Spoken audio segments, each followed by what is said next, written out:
It's got a soul, this hero farm. It falls asleep inside my arms. We work the fields under the stars. The love is here at Gold Shop Farms. The city life, yeah, had its charms, but we would dream of the fields under the stars. I fall asleep inside its arms. The love is here at Gold Shop Farms. The love is here at Gold Shop Farms.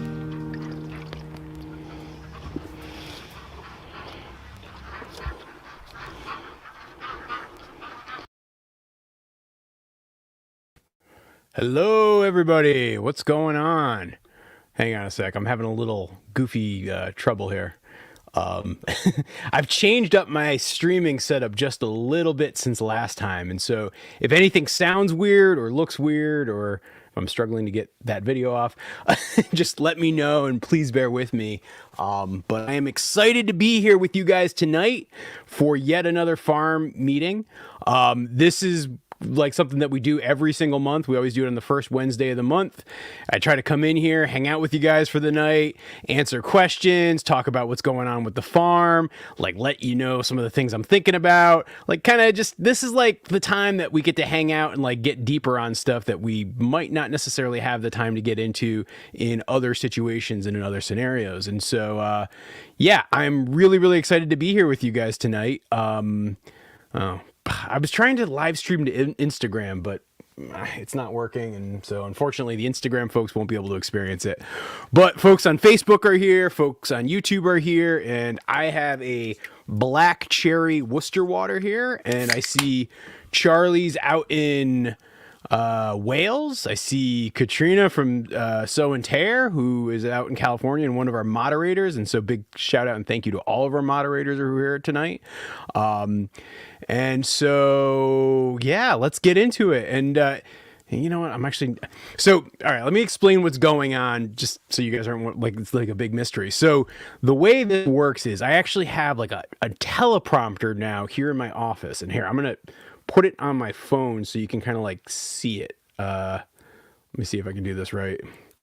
So it's like, all right, so you can see what I am seeing right now. And so this is like the view that I have of you guys, but unfortunately everything's so tiny in the teleprompter screen because like usually I have this like big gigantic monitor over on this side. Unfortunately, I think I'm gonna have to move it.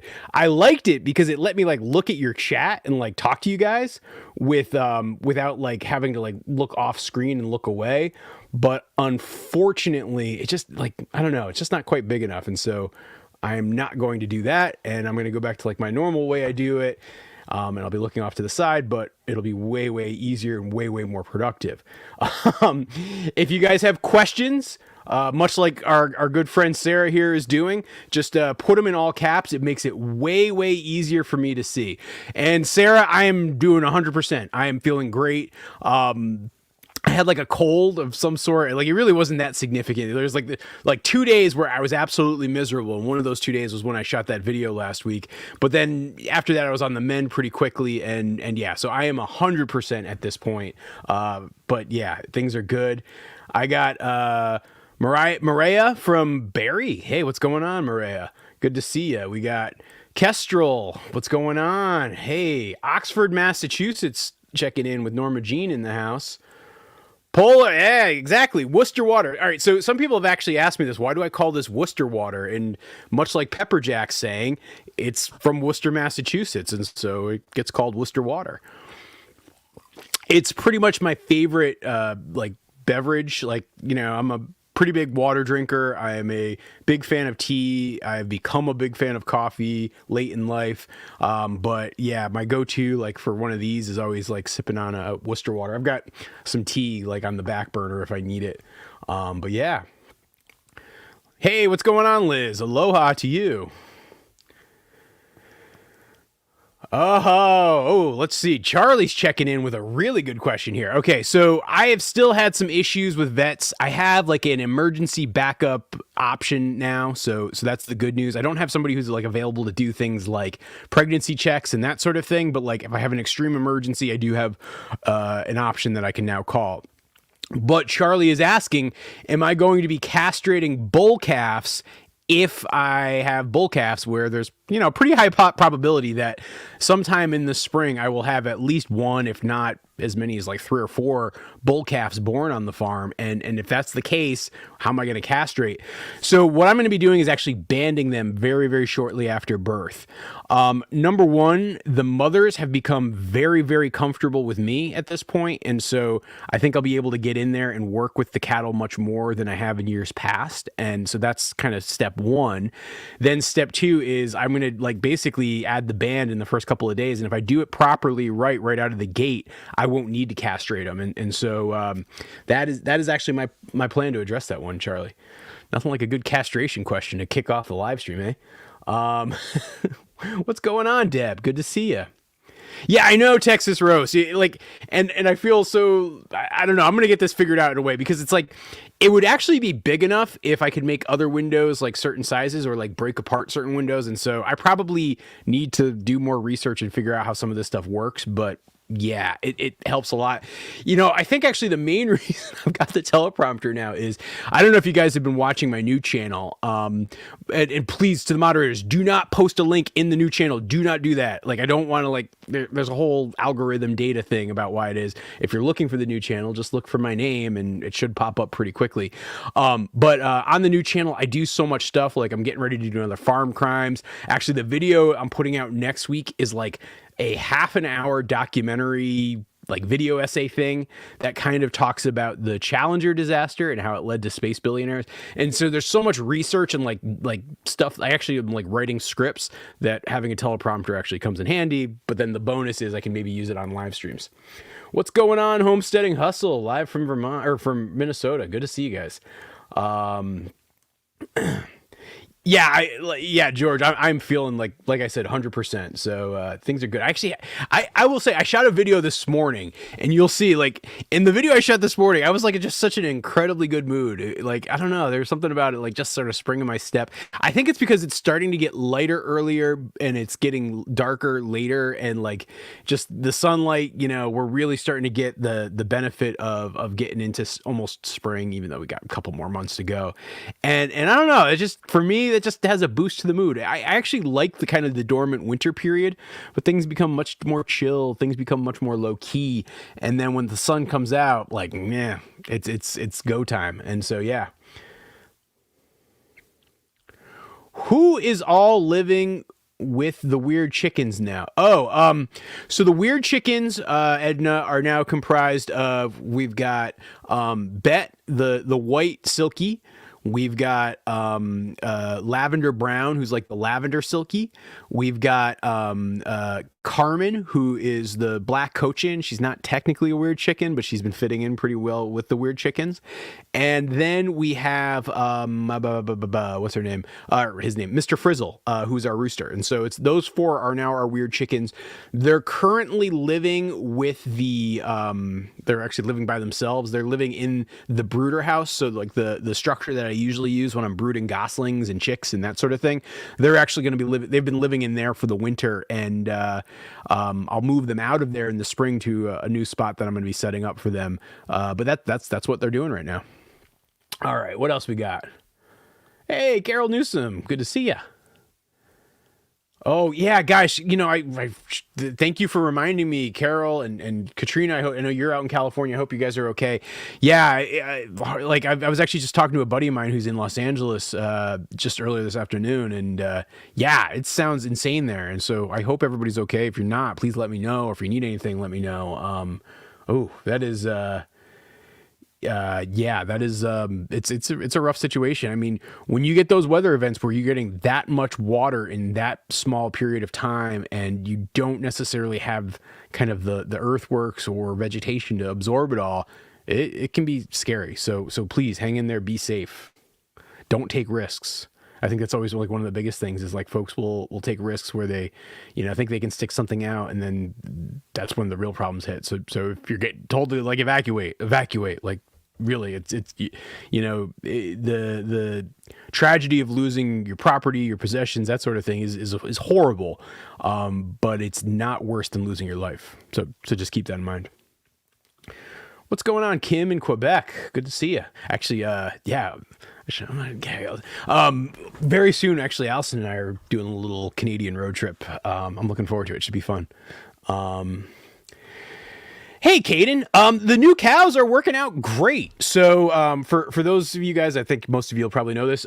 We recently added 3 new cattle to the farm. We added 2 cows and 1 heifer. The heifer is actually like a yearling heifer, and she's the daughter of one of the 2 cows. And the 3 of them have easily fallen into the fold. I was actually out there with all of them this morning, and the first couple of weeks they were sort of like always staying by themselves. These days they're just hanging out with all the other cattle, and everybody's happy. Excuse me, everybody's happy. Everybody's doing really good. Yeah, there we go. Okay, wait. The question I'm getting from, all right, Landon is asking, why is there a timer? Is there a timer that I'm missing? I'm not seeing something. I'm not seeing the timer, Landon. And I'm just like looking around to try to understand what you're seeing, because sometimes like my view looks a little different than your view, but I am not seeing a timer, Landon. So I don't know if other people are seeing the timer. Let me know. I don't see it. So yeah, there you have it.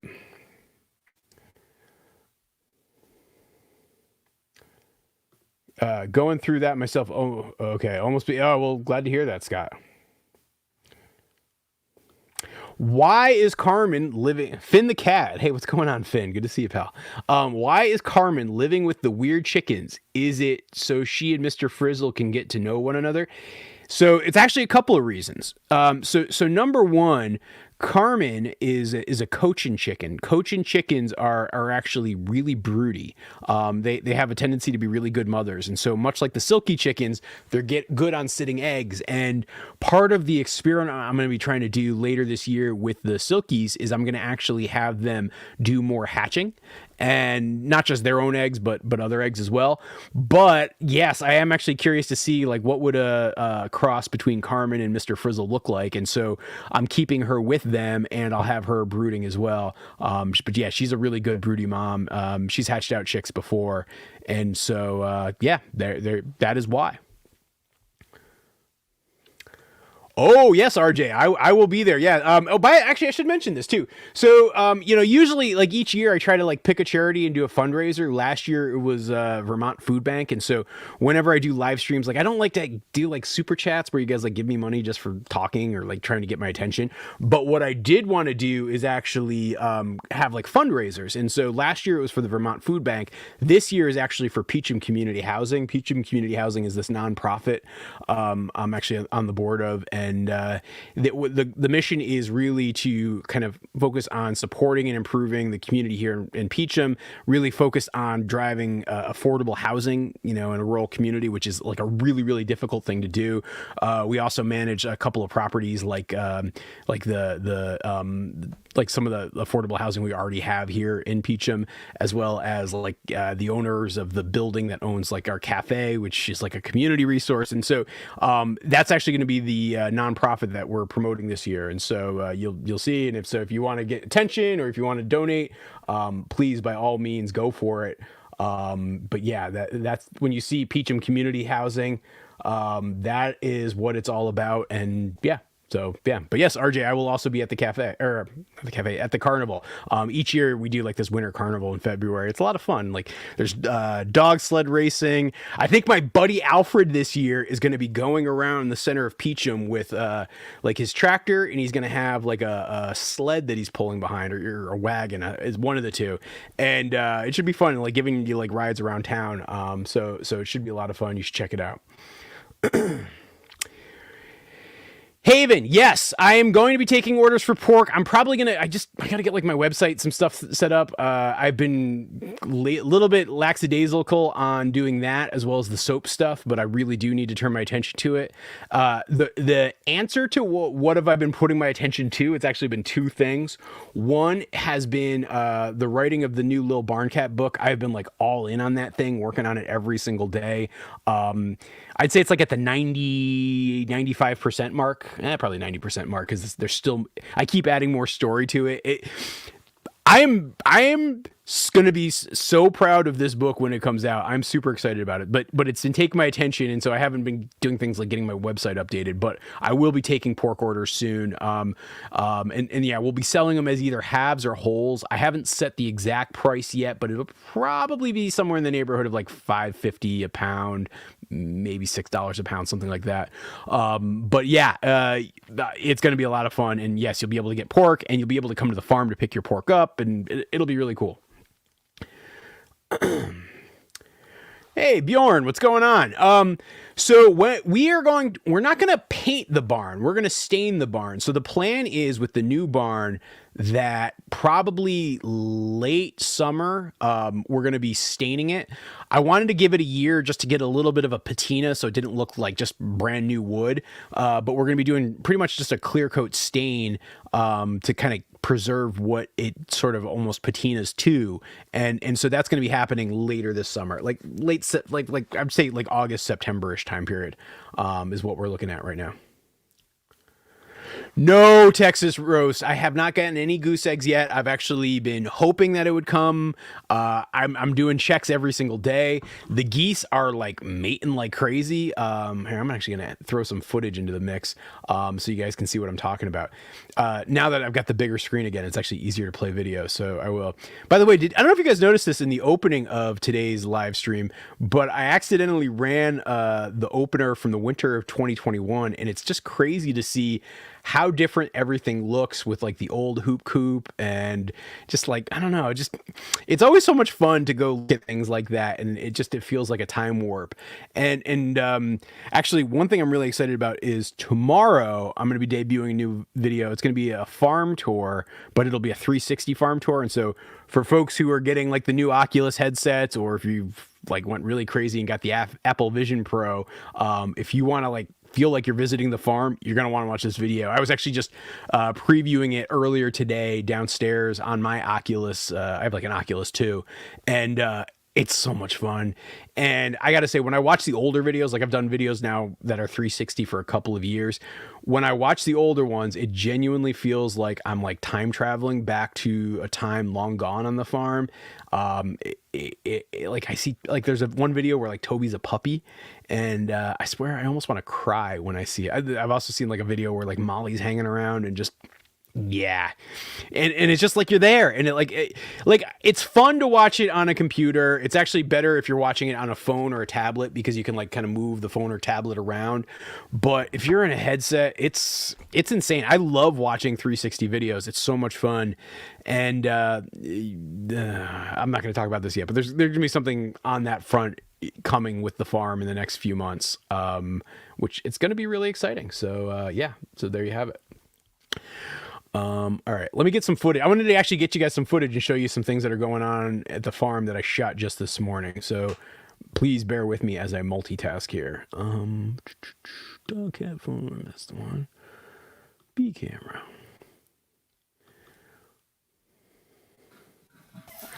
Yeah, see, like so. This is everybody just sort of hanging out this morning, doing their thing. It's kind of fun. It's like, it's so funny. Like, farm chores this time of year are really not much to get sweated about. It's like a little bit of time in the morning, first thing, kind of go around and do my thing. And this is a preview for a sponsor thing. I should probably hide this one. Shh. You guys are gonna, it's nothing bad. It's just, you guys are gonna see that in a video. I think it's gonna come out not next week, but like the following week. I've got a very exciting new sponsor. I'm really been happy with it. So yeah. And I am so far behind on chat right now. I'm realizing I'm looking at questions from 7:35 and we're already at 7:50. Hey, what's going on, Ramen Noodle? Have you thought about using Kickstarter to publish the books? So I am probably going to publish the book slightly different than I did last time around. I can't talk about it just yet. It would potentially have something like a Kickstarter to help fund the printing because I was just not like, it was okay the way it went out, but there were some things, particularly like in the releasings of printings and the timing that it took for people to get the books, that I was really unhappy with. And so I'm going to probably change some things up. I'm not ready to announce it yet, but when I do the 8 Lives of Little Barn Cat, which will be the next book, it'll be slightly different. But I'm very excited about this one. Yes, Philip, I read these comments. You got to be a little patient with me, guys, because it's just me. Technically it's me and hey, Lil Barn Cat, say hi to everybody. It's just me and Lil, and so like the chats are streaming and going quick, and I'm doing my best to keep up. But yeah, sometimes I miss them. But yes, Philip, I am absolutely seeing them. So yeah. Does your new channel perform how you hope for? Yeah, I'm actually very happy with how things have gone so far with the new channel. And if you're looking for it, just search Morgan Gold and it'll pop right up. You'll see like a picture of me. So here's the thing.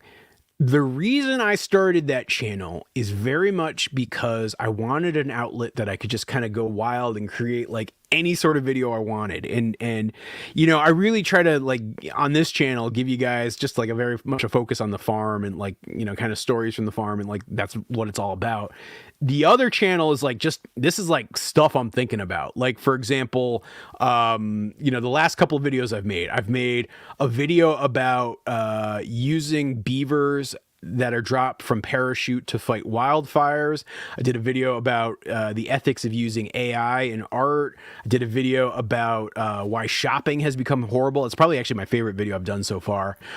Just today, yesterday, I just put out a video talking about how to make people agree with you. And so it's like a random scattershot of stuff. This Challenger video that's going to come out next week is going to be pretty interesting too. And so I've been very happy because the metric of success is actually how happy I am with the quality of the videos I'm putting out versus like being focused on subscribers or views or things like that. Like it's genuinely liberating and freeing, and it feels really good. It's funny. I have a friend, she's also a content creator, and we talk like every week, and we were talking the other day just about how, like, when you feel like you have some of these things that are constrained, like as a YouTube channel gets bigger, right? Or Facebook or wherever you're watching this, like you almost get like certain expectations, and you almost feel certain pressures, whether it's from yourself or others, to do things certain ways. And it's nice to sometimes have an outlet where you can just kind of play and create. And I don't know, especially for me personally, like I feel great when I do it. And so, yes, I'm very happy with how things have been going. How did you learn to run and manage the farm? I mean, Bruno, kind of doing it on the fly, my friend. Like, I feel like the experience, not getting over my head too quickly, not trying to do too much at once, have all been important factors, so that like I can kind of learn each piece. And then once I've learned each piece, I feel very comfortable in adding more stuff to it.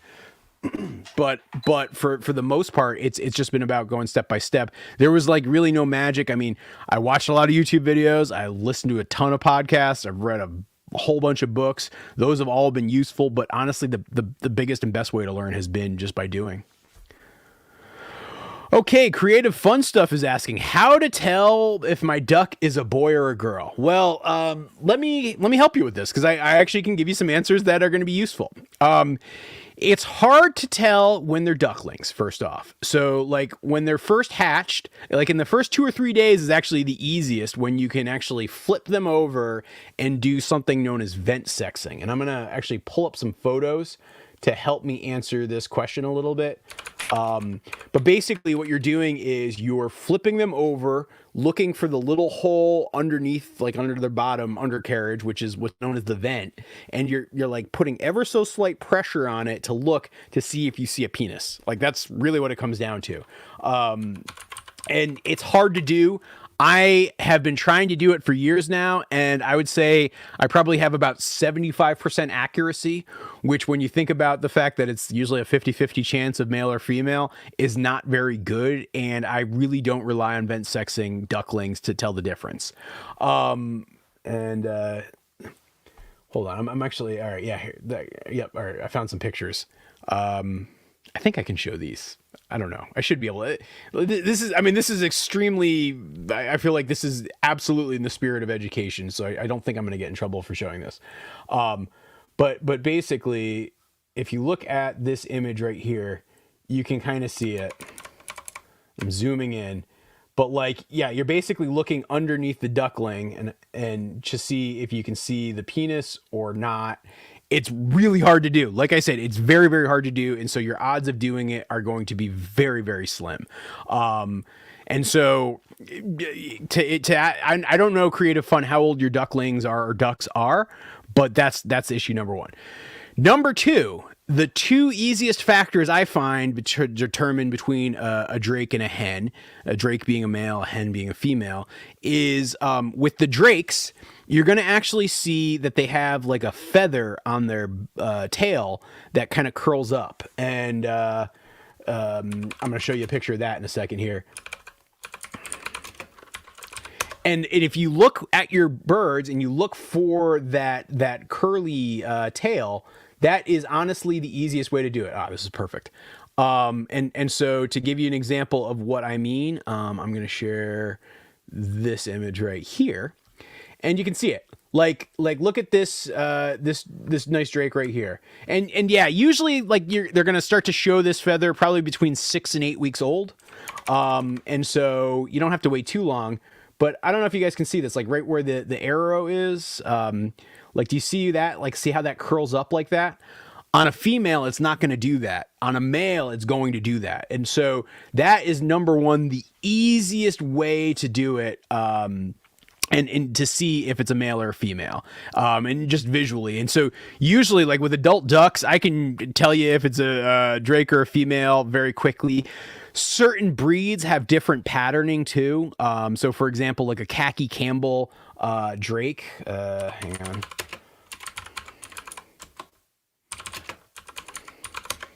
Like if you look at khaki Campbell drakes, right? So here are some khaki Campbell ducks. The fellow with the dark head, he is a male. The female doesn't have that dark as head, and she's kind of more neutral coloring. That is the easiest way to tell the difference between, like, here's some more pictures, like drake, hen, that's a drake. Like, and so honestly, that's actually some of the easiest ways to do it. And then the third way, and so I guess creative's fun stuff, not knowing what breeds you have. If you look on various hatchery websites, like if you go on Murray McMurray or if you go on Metzer Farms, their website, and you look at their ducklings and goslings, you'll actually be able to see the birds, like, and see what a male looks like versus a female, and like just compare your bird to that. And so that's another way to do it. So the feather patterning is another one beyond the sex feather, which is that curly feather. The third way, though, and this is also very easy to do if you get close to them, is the sound that they make. So a hen is going to make a traditional duck quack. So, and by the way, this is not for Muscovy ducks. This is for like mallard-based ducks. So a hen is going to quack like a traditional duck quack. Those are females. A male duck, like a drake, makes like a raspy noise.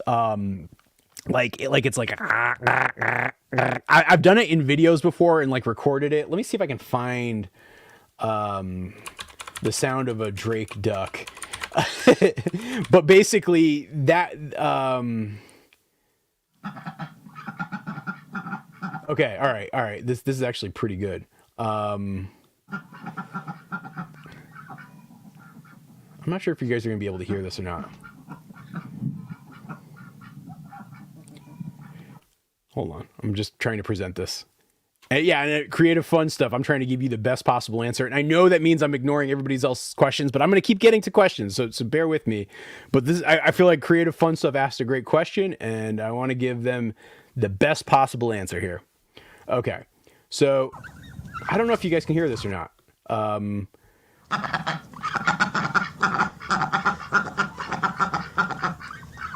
So if you listen to that, right, like you're gonna hear the like traditional quack. That's the female, but there's like this raspy noise that's there too. That's the sound a drake makes.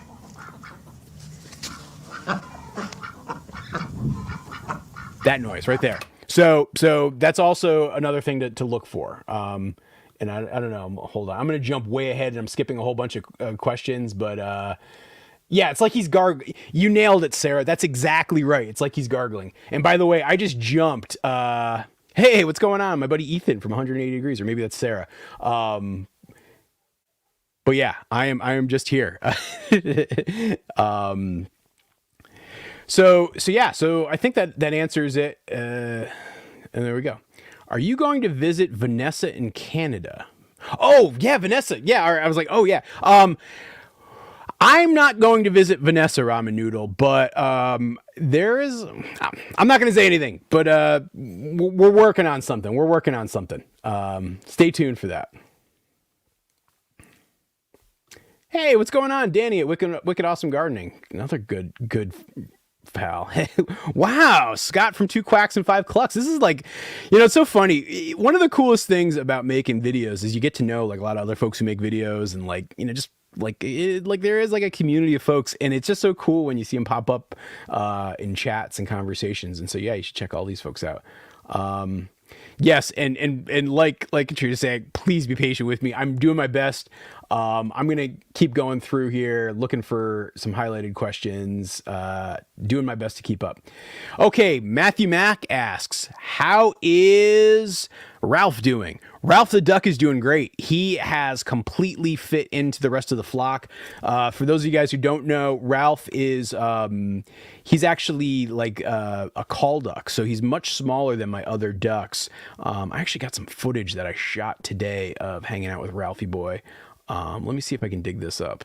And so, yeah, so Ralph is doing really well. He is like, definitely part of the flock at this point.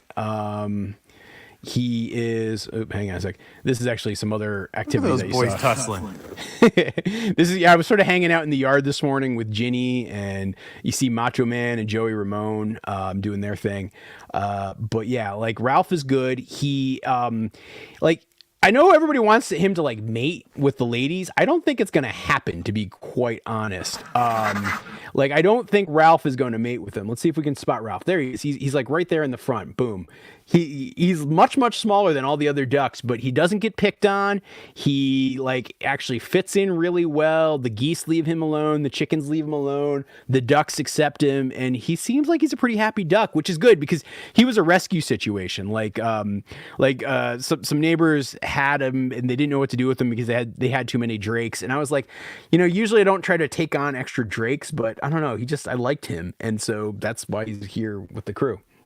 So there you go. Okay, Michaela, what's going on? What is the favorite part of living on the farm you always wanted and currently dreaming of? Honestly, this is going to sound so lame. My favorite part about life on the farm is getting up every morning and doing chores. There's something just so wonderful about starting my day, spending time with the animals, taking care of animals, having that responsibility, watching and observing them, hanging out with the dogs, hanging out with the cats. There's a lot of things I like about farm life, but that routine and getting do that pretty much every single day is probably my favorite part. So yeah.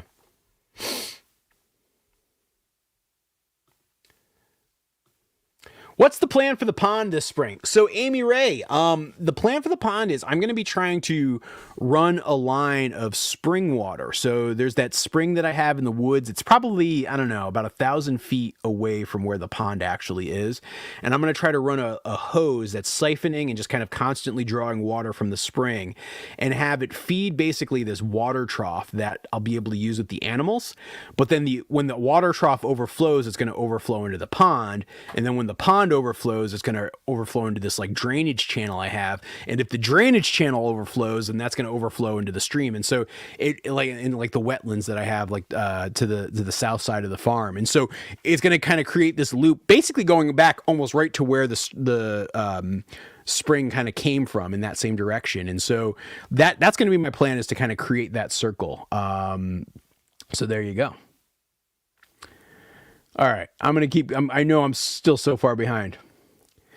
Okay, Fire and Gem Gaming asks, have you ever thought about getting rabbits, goats, or sheep? I have thought about all of them.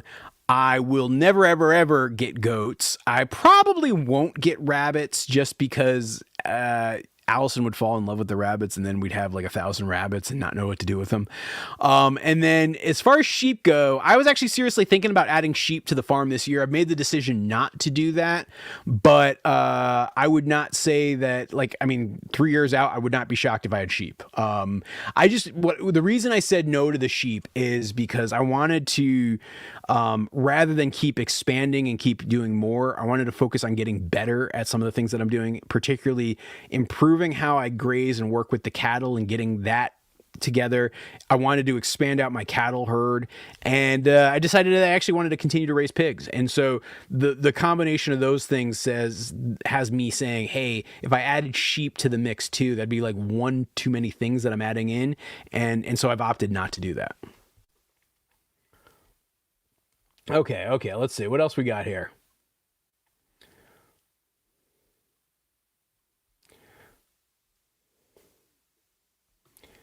Yeah, the new trees are fine. They're like, I mean, like all the trees like are just dormant at this point, and so it's not like we're having flooding events, so like the rain doesn't bother them, and it's actually fine.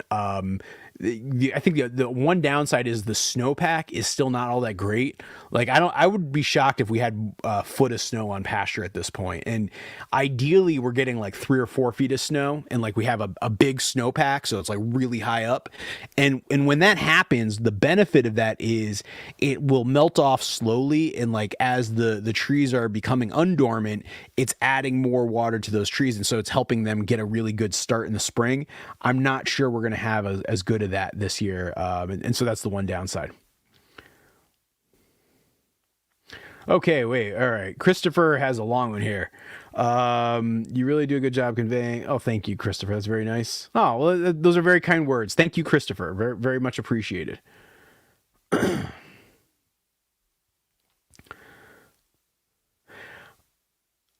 Can you have bantam chickens, please? I have bantam chickens, Michaela. I mean, the weird chickens are effectively bantam chickens. So, and if you guys don't know what that means, like a bantam chicken is just like a smaller chicken.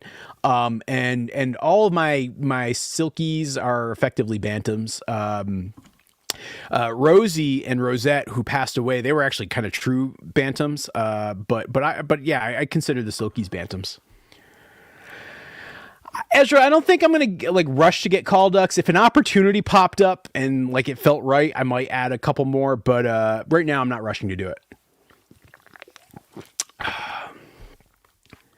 And I'm actually not planning to get either any more dogs or cats right now either.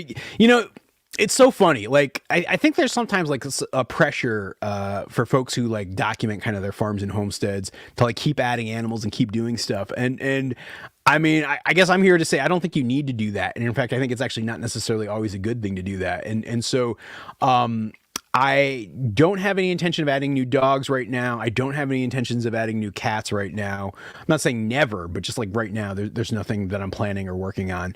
I think the animals you're going to see me add this year, if you're curious, you're going to see me adding pigs. I will probably have somewhere between 3 and 6 piglets show up on the farm. I don't know, April, May time period. I'm not going to say exactly when. I will hopefully be having a whole bunch of calves. I will probably, if the opportunity plays itself out right, I will probably add a few more cattle too, like adult cattle, animals into the mix. Those are most likely.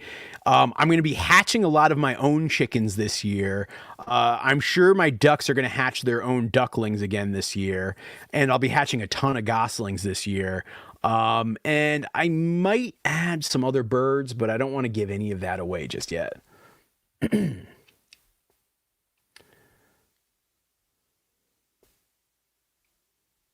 Oh, here's a good question from Kimberly. So folks are asking how did the Shaw and Goldshaw farm come to be? So, the name of our farm is Goldshaw Farm, obviously. My name is Morgan Gold, and that's just the name I was born with. Um, but this farm was, from 1870 to like the 1970s, owned by a family whose last name was Shaw. And so in town here, everybody always kind of knew this as the Shaw Farm. The people who actually owned the farm and ran the farm before we did, they actually like operated their farm business under the name Old Shaw Farm, like OLD Shaw Farm.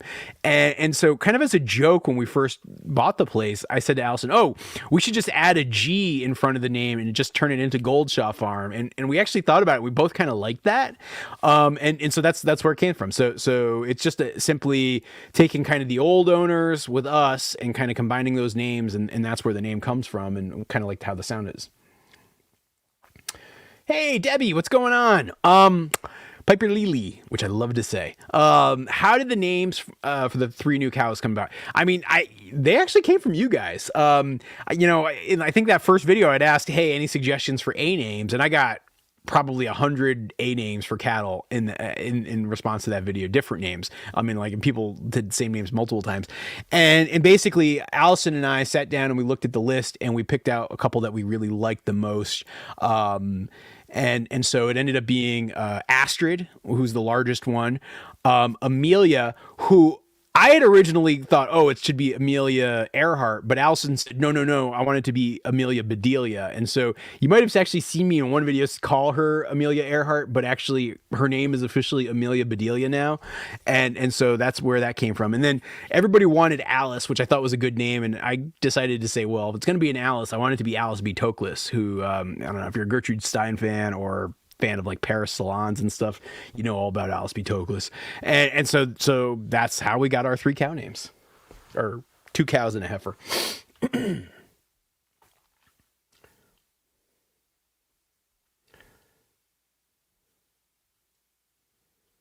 Oh, it's 100%, Sarah, that he's like the Danny DeVito of the farm. There's like you're spot on. He's just kind of weird. He's kind of goofy, and yeah, he's a lot smaller than everybody else. And yeah, it's very accurate.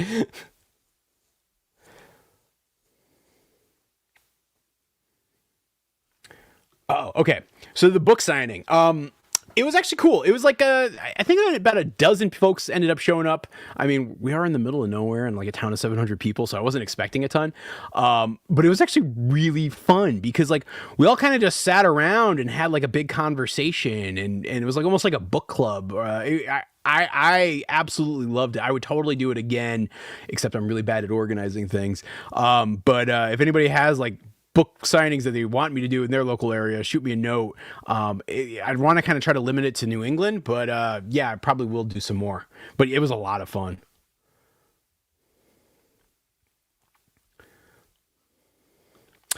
So Nicole, so I don't have exact dates for my cattle, but but I've actually been very diligent in tracking their heat cycles and like when I'm seeing them and when they're active. And so I'm expecting actually most of my calves to come in early April through like mid-May. So like kind of there's a 6 week window where I'm expecting most of the calves to be born. And so, yeah, that's what we're looking at right now. And, that's where we're going to have, it's going to be a lot of fun, actually, I think, having them. I think I'm going to probably have, I'm knocking on wood here. I'm hoping to have 5 calves born. I think it's a high probability of 4. I mean, there's no doubt about it in my mind that, Ariel and Annabelle and Anne and Audrey are all pregnant, and those are my proven mamas, and they've done good jobs in the past, and they all look very pregnant. Amanda, who's Baby B's mom, I don't know. I don't think she is, which is okay. But like, and, she gave me Baby B last year and she did a great job with her. Or she might be just later than everybody else because she was coming off cycle with Baby B. So I don't know, but that's what it's looking like. And then both Astrid and, Astrid and Amelia are potentially bred. Like, again, I don't have confirmation, and if they were to have calves, they'd actually fall roughly in that same window as my other girls. And then Bonnie and Belinda, who were my 2 yearling heifers last year, they're going to be mixed in with the breeding herd this year. And so hopefully they'll get pregnant for calves in 2025. And Alice B. Toklas and Beatrix Potter are going to be separate, and they're going to stay away from the rest of the herd. And I'm just going to give them a year off to grow, and then they'll get mixed in 2025 for their first calves, hopefully in 2026. Ooh, this is a good question, Wayne. So I think my favorite part of the writing process is really like I just love kind of figuring out how all the pieces fit. Like I think that good storytelling follows certain patterns, and like I'm a big believer like in the Harmon story wheel and that sort of thing. And like trying to solve problems where like all the pieces are going to come together. I don't know. I find that wicked satisfying, and just, I'll come up here and in the morning and, have basically fill this big mug with like black coffee. And I got Lil Barn Cat here. Say hi, Lil. I got Lil Barn Cat hanging out with me, and I just kind of throw on some tunes and I just go at it. And it's such a satisfying process. Like it leaves me kind of spent once I've gone through like an hour or two writing session, but I don't know. It's just very, very satisfying. I don't know how else to put it. And I think I just repeated myself, but yeah. So we only sell fertilized eggs online. We do not ship birds. If you come to the farm, we'll sell you baby birds locally, but we will not ship them. I just the logistics of it, the complications, the risks. I don't have the interest. And then if I look at the financial upside to it, it just doesn't exist for me, and so it doesn't make sense to do it. Kelly, so here's actually what I've found over the years has helped avoid major problems with pecking order. The thing is, it's actually slow introduction and introduction at night. Like I've found that over and over again, where if I can have them kind of close together for a couple of days and then sneak in one night and put them all in the same place, that way when they wake up the next morning, they all kind of come out together. It keeps the problems minimal. I mean, they're going to go at each other just a little bit, but it's nothing brutal. Nobody's getting injured, and they tend to establish their hierarchy pretty quickly.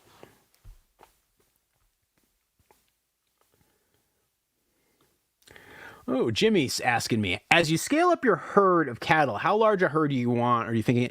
I would actually say probably somewhere in the neighborhood of 25 to 30 cows. And so that means, so those are breeding females. So I would have kind of heifers cycling in and out. I would have other calves cycling in and out. I'd have a bull or two. Ideally long term, that I'd love to be kind of somewhere in that realm.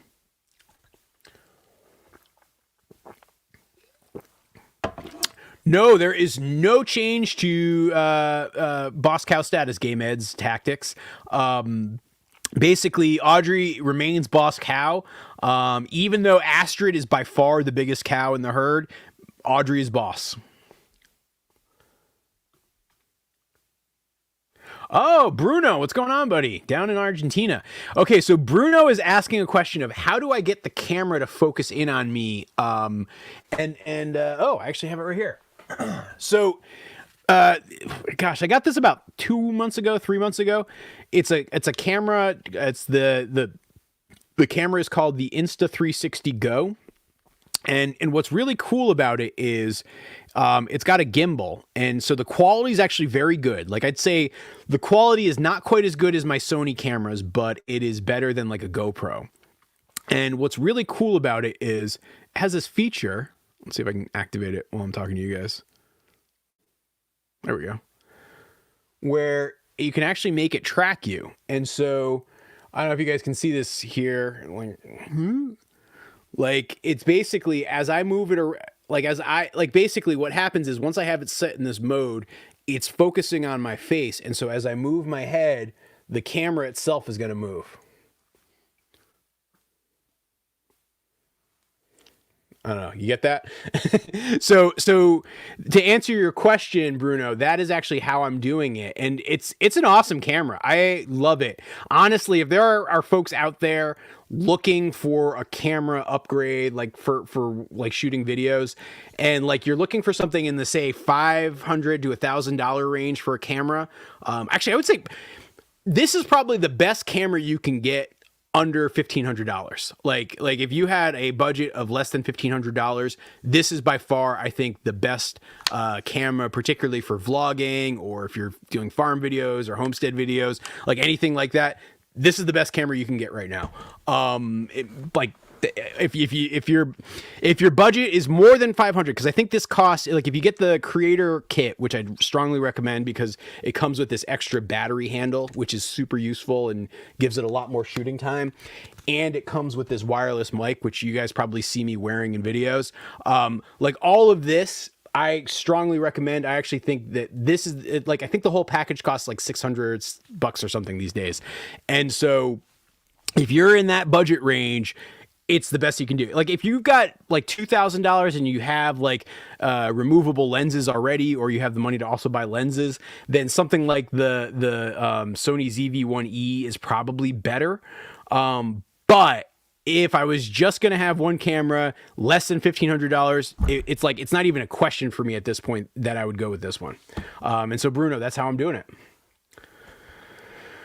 So Karen, the barn is done. The next building project, which I've like sketched out, but I really should be starting like in the next week or so, is I'm going to be building a hatchery inside the barn. And so I actually might even do a live stream. I'm not going to guarantee this, but there's a decent chance that next month's farm meeting might be from the barn, and I might be showing you guys the hatchery. We'll see. I'm not going to promise that yet, but if that's something you guys want to see, let me know in the chat. But the plan would be that that's it. But so building out that hatchery room, and it's basically going to be like an insulated room inside the barn that I can heat and then have all my incubators in it. That's going to be the next building project, which I'm like going to be starting any day now. Oh, wait, is Murray McMurray here? Hey, is that Ginger or Tom? By the way, guys, if you're looking for a hatchery, like my favorite hatchery, my go-to is Murray McMurray. They're just, they do good work. They have amazing birds. And I think actually probably my favorite part about it all, they're just outstanding people. And so like, if you want my vote for best hatchery, it's like no doubt Murray McMurray. Like a foot, I said, I think. Yeah. All right. I mean, I'm still so behind. It's like, oh, golly. By the way, I'm having so much fun hanging out with you guys tonight. So thank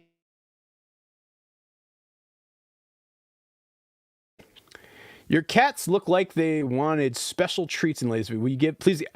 Okay, Olivia, for you, I don't think I'm shooting a video tomorrow, but I think I am shooting one on Friday. When I shoot a video, I will be sure to give both Ginny and Pablo treats.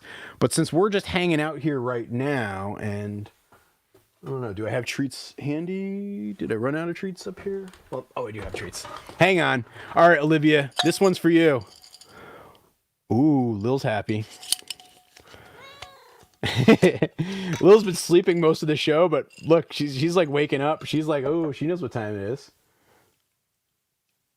She's a sweetheart. I don't think you guys see this enough in videos, but Lil Barn Cat is my constant companion, and I don't know, I just love this cat so much. Yeah, sweetie. Yeah. I mean, heck, she like even has this like over my shoulder perch going here. Like it's pretty great.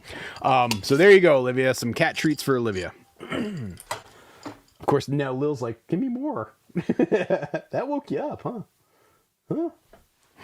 All right, let's keep going here. Any clue on what kind of crossbreeds you'll produce, color, sizes, and such? Well, I mean, Maggie May, I'm going to have a lot of different crossbreeds and a lot of different species. So with the geese, it's going to be more speckled birds is what I'm doing, because I'm crossing a lot of Toulouse, Emden, and buff genetics. Like that's the majority of the mix these days. And so that's going to give me kind of like mottled and spotted birds. And so that's what they're going to look like. The cattle, I'm actually really excited to see. You won't see them until next year in theory, but with Macho Man as the dad and like Astrid and Amelia as the moms, who are Charolais cows, being bred with a Scottish Highland bull. I think that those are going to make some interesting animals. They may have horns, they may not. I think there's like a 50-50 chance of being polled, and so that'll be interesting too. And then with the chickens, it's going to be all over the place, and I actually think that that's going to be the most fun because I have an American breast rooster, I have a black Australorp rooster, I have a blue Cochin rooster, and they're going to be mixing with a whole variety of different hens. And then, yeah, the Mr. Frizzle Carmen combination I think is going to be kind of cool too.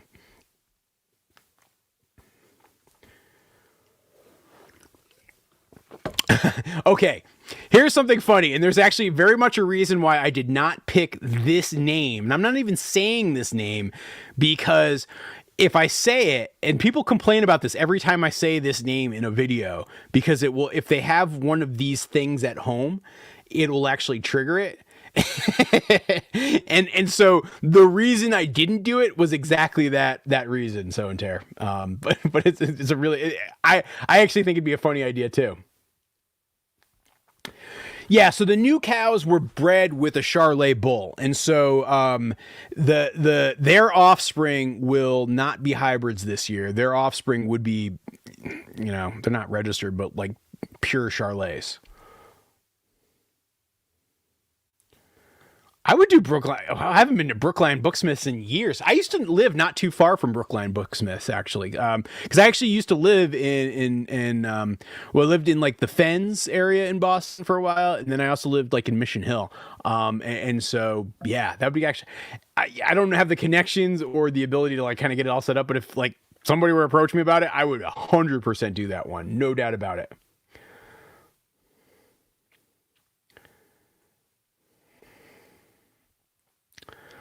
Oh, Stowe. There you go, Robert. So unfortunately, Robert, we don't do like farm visits.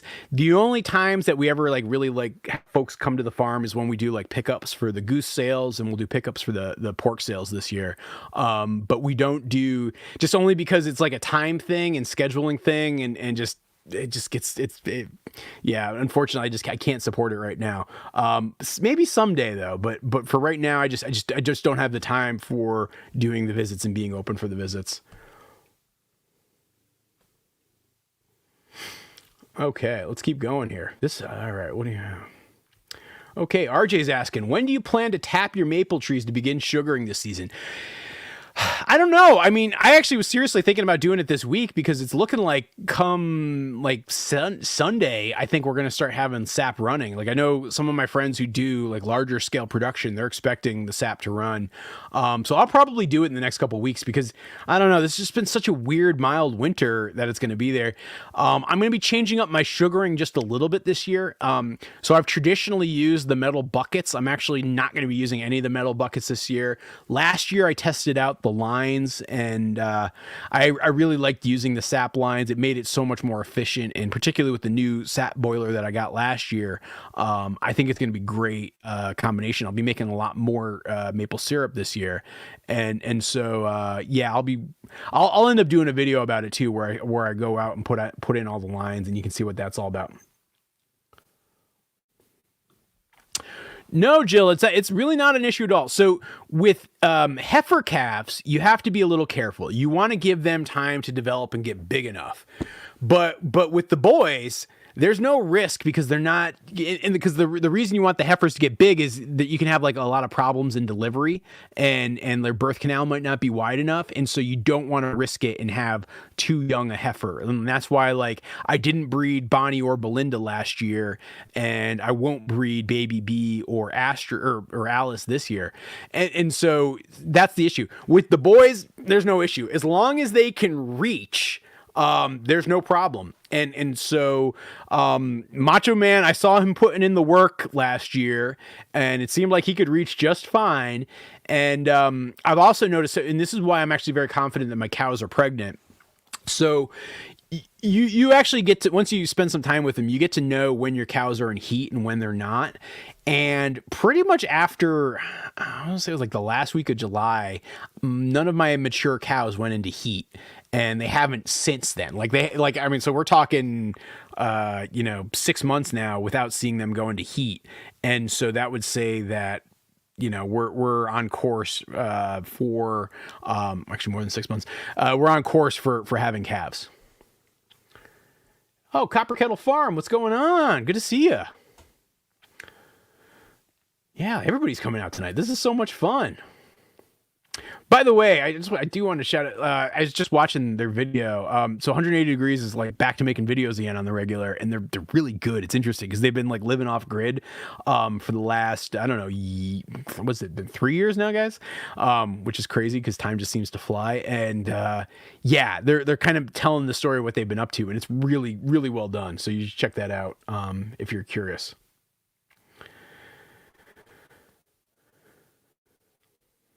Okay, let's see.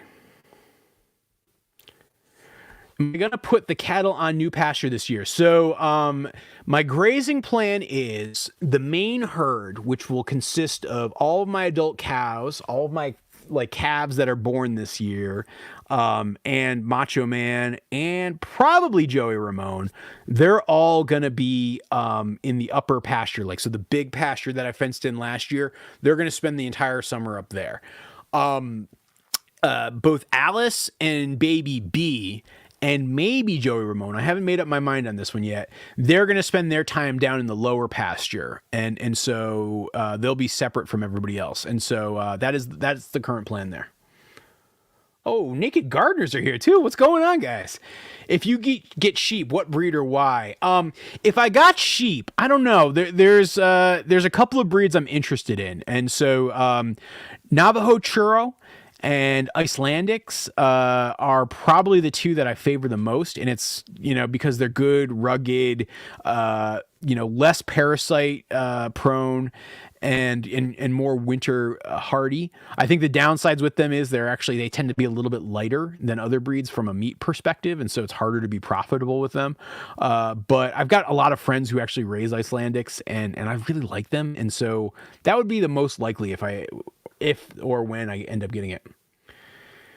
Oh yeah, the land could definitely support it. I mean, we've got right now like 45 acres ish, I'll call it, of pasture for grazing. And I have one of my plans is I'm going to maybe start to fence in more area that's kind of like a mix between woods and pasture, and start to clear that out more and turn it into more pasture. And so we would easily have enough grass. And then on top of it all, I buy hay and bring it in just because in this area it's very, very affordable. And so it makes more economic sense that way. And so that helps increase the number of cattle I can have on the farm. Yeah, if anybody was wondering about the camera I was showing earlier, it's the DJI Osmo. And if you're looking at getting this, I would strongly encourage you to get the creator kit because it also comes with the microphone and this battery. And yeah, I mean, this has become probably my favorite camera to shoot farm videos with. Like the other cameras that you see set up in the back here, I'm actually using them for like the other channel videos right now, like this Challenger video I was just shooting today. And so that's what you actually see, that bigger camera that I was using that for. I have way too many cameras. It's a problem.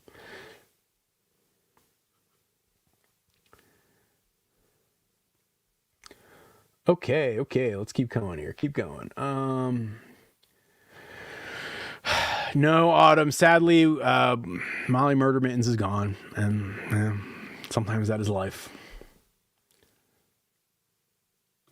Oh, I'm so sorry, AJ, to hear that you've been sick. That sucks. Yeah, it is what it is, but it sucks, and so you have my empathy. Hey, Christina, good to see you. Have my allergies improved? I think they have, even though I was just petting Lil, and as you guys have probably seen me do 20 times now, I've been rubbing my face, and so there's going to be a point when I probably just like abruptly end this live stream because I can feel myself having a sneeze attack about to happen, and I will end the live stream before that actually happens. So it's better, but it's not gone, is the answer, Christina. And now talking about it is making my nose itch.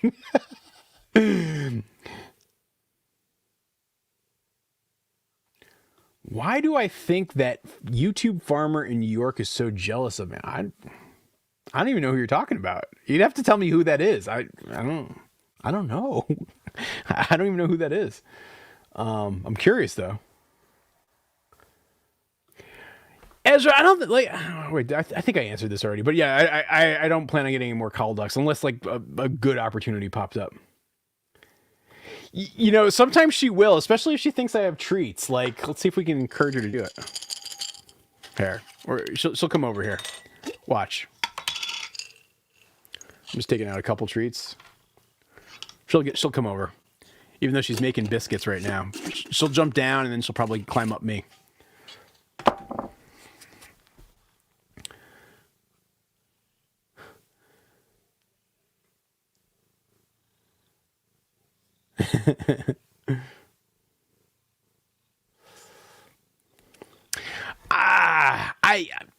I'm kind of, I'm a Patriots fan. Like, I know some people get like really, and like, you know, sometimes like if the Lions had been in it, I probably would be rooting for the Lions.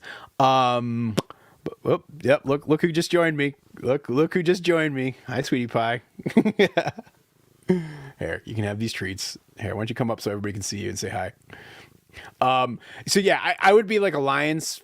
I'd be rooting for the Lions. I don't know. I'm kind of new. I feel like we just saw the 49ers and Chiefs. And so I'm just kind of neutral. Like I said, if it was the Patriots, I'd be all about it. But yeah, I'm just, I don't know. I got to admit, here's actually the real truth. There have been times in my life when I've been a massive, massive football fan.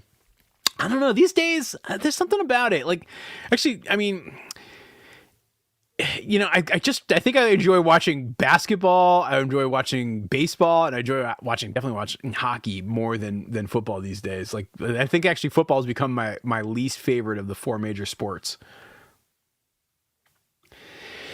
We have some birch trees, and so if I was gonna tap a non maple tree here on the farm, like that's really the only other available option we have. I have like 2 walnut trees, but they're just not even close to being mature enough.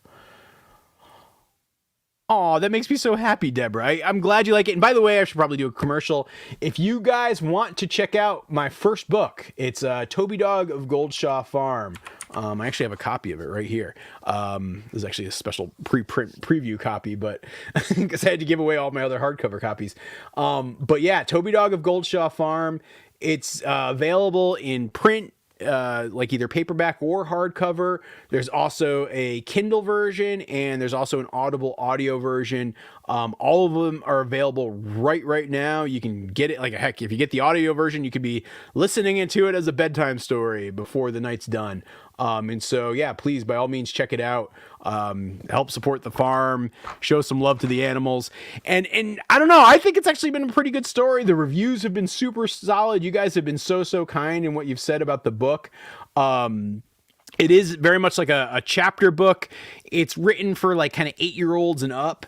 And the next book's coming. There's going to be a sequel. It's in the works right now. The sequel is actually about my friend Lil Barncat.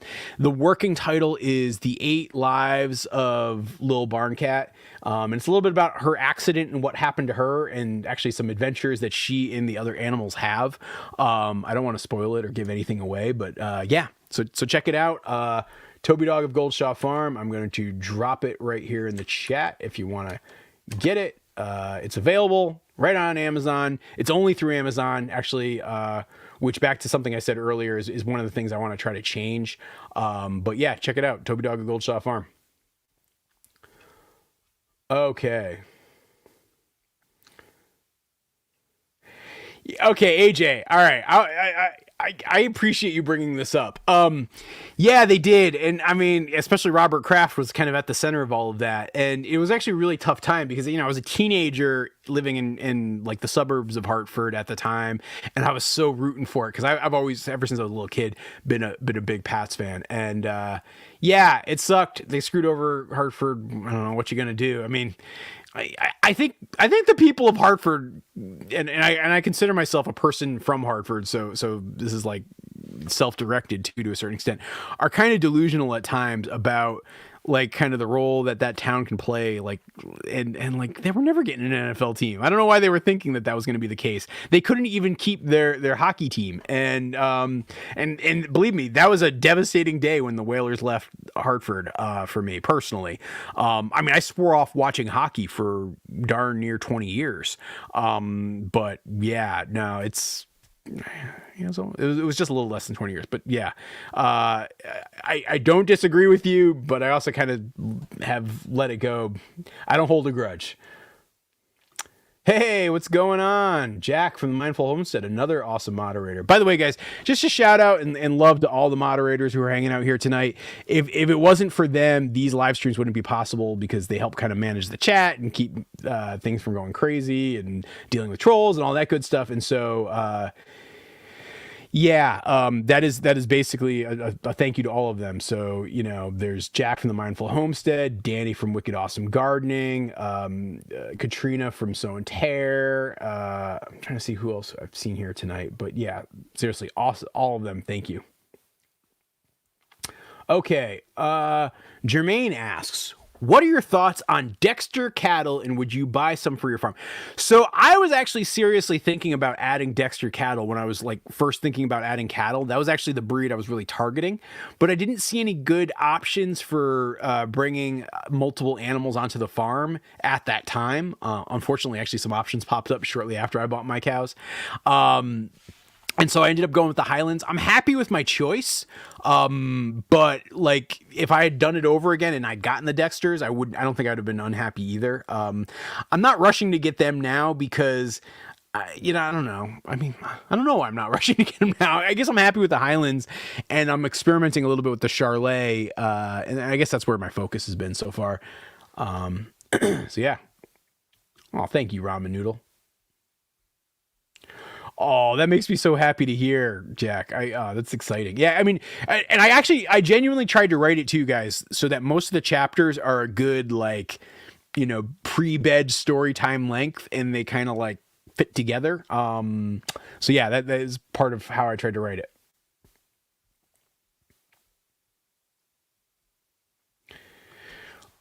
So I am finding that my chickens are kind of going on to full-on overdrive production. As I mentioned earlier in this live stream, my geese still haven't laid yet, so I'm starting to wonder, like, what's going on? Come on, guys, anytime now. The ducks are they're dropping eggs here and there, but the thing about my duck flock is they're older now. Like, I mean, I've got some ducks that are 2018, so almost 6 years old. And as they get that age, they become much less frequent in how many eggs they drop. And so, it's just going to be a matter of my ducks at a certain point are just not going to be very productive. And that's partially why I took them out of like my farm business, and they're now kind of part of the homestead part of things. Like, so, the cattle, the pigs, the geese, like the trees, like those are like my farm businesses. Like I try to run those like actual businesses, thinking about profit, thinking about loss, thinking about margins, like all of that stuff. But when it comes to our garden, maple syrup, the bees, the ducks, the weird chickens, like those are purely just because I like having them, or I like producing food or doing stuff here on the farm. And so, the ducks went from being on the business side of things to now they're officially on just the hobby side of it.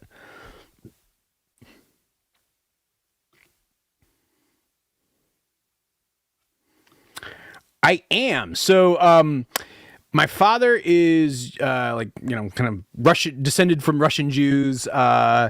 My mother is like Italian and Irish, and so I'm just kind of an American mutt.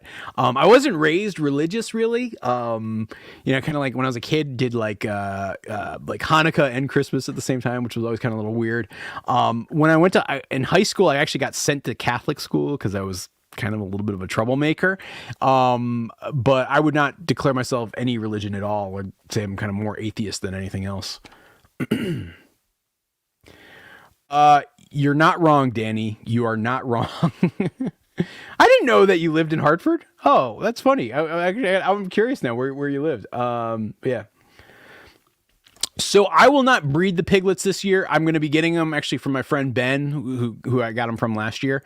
And so at this stage, I want to just be doing feeder pigs. I don't really want to get into breeding. There's a lot of complexity with pig breeding that I just don't feel like I'm ready for. Maybe someday, but not right now. Right now, I just keeping it simple.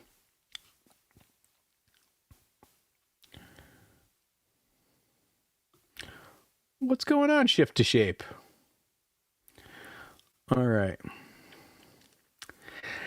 I don't sell a lot of chicks. I actually sold a couple of chicks last year, but I don't sell a lot of them. But I don't know if somebody like really was local and they really wanted chicks from me, I probably would be up for selling them. Like I'm going to be doing a big hatch this year with my chickens, and it's just basically to raise the replacement flock for my current birds, because some of them are going to start to age out soon. And so like it's not something I do as a business, just because like it's not that worth my while financially, between the time and all that sort of stuff. And so yeah, I don't do that, but it's not to say that I never would.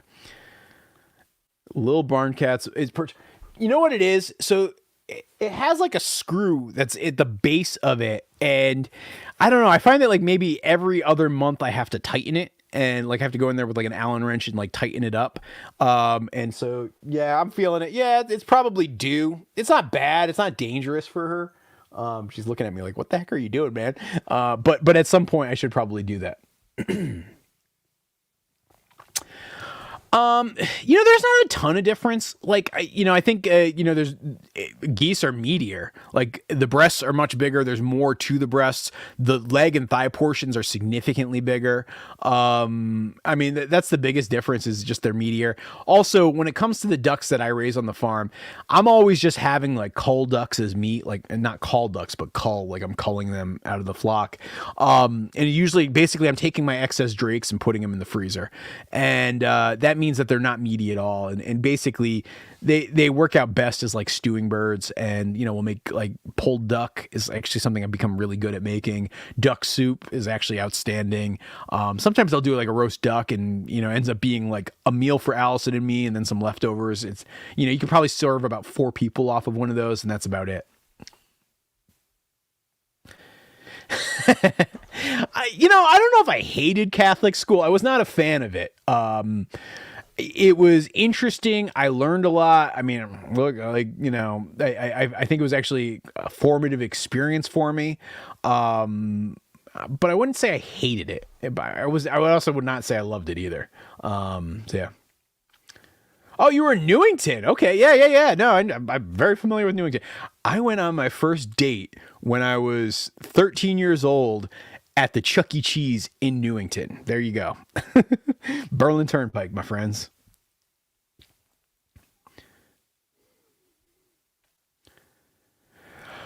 I would say in the fall. I still actually I'm trying to work out a slaughter date and slaughterhouse, but it's going to be in the fall. Yes, so actually I can hit all of this. So in our household, Allison is the boss of the garden, and she really is responsible for planning it out, figuring out what she wants.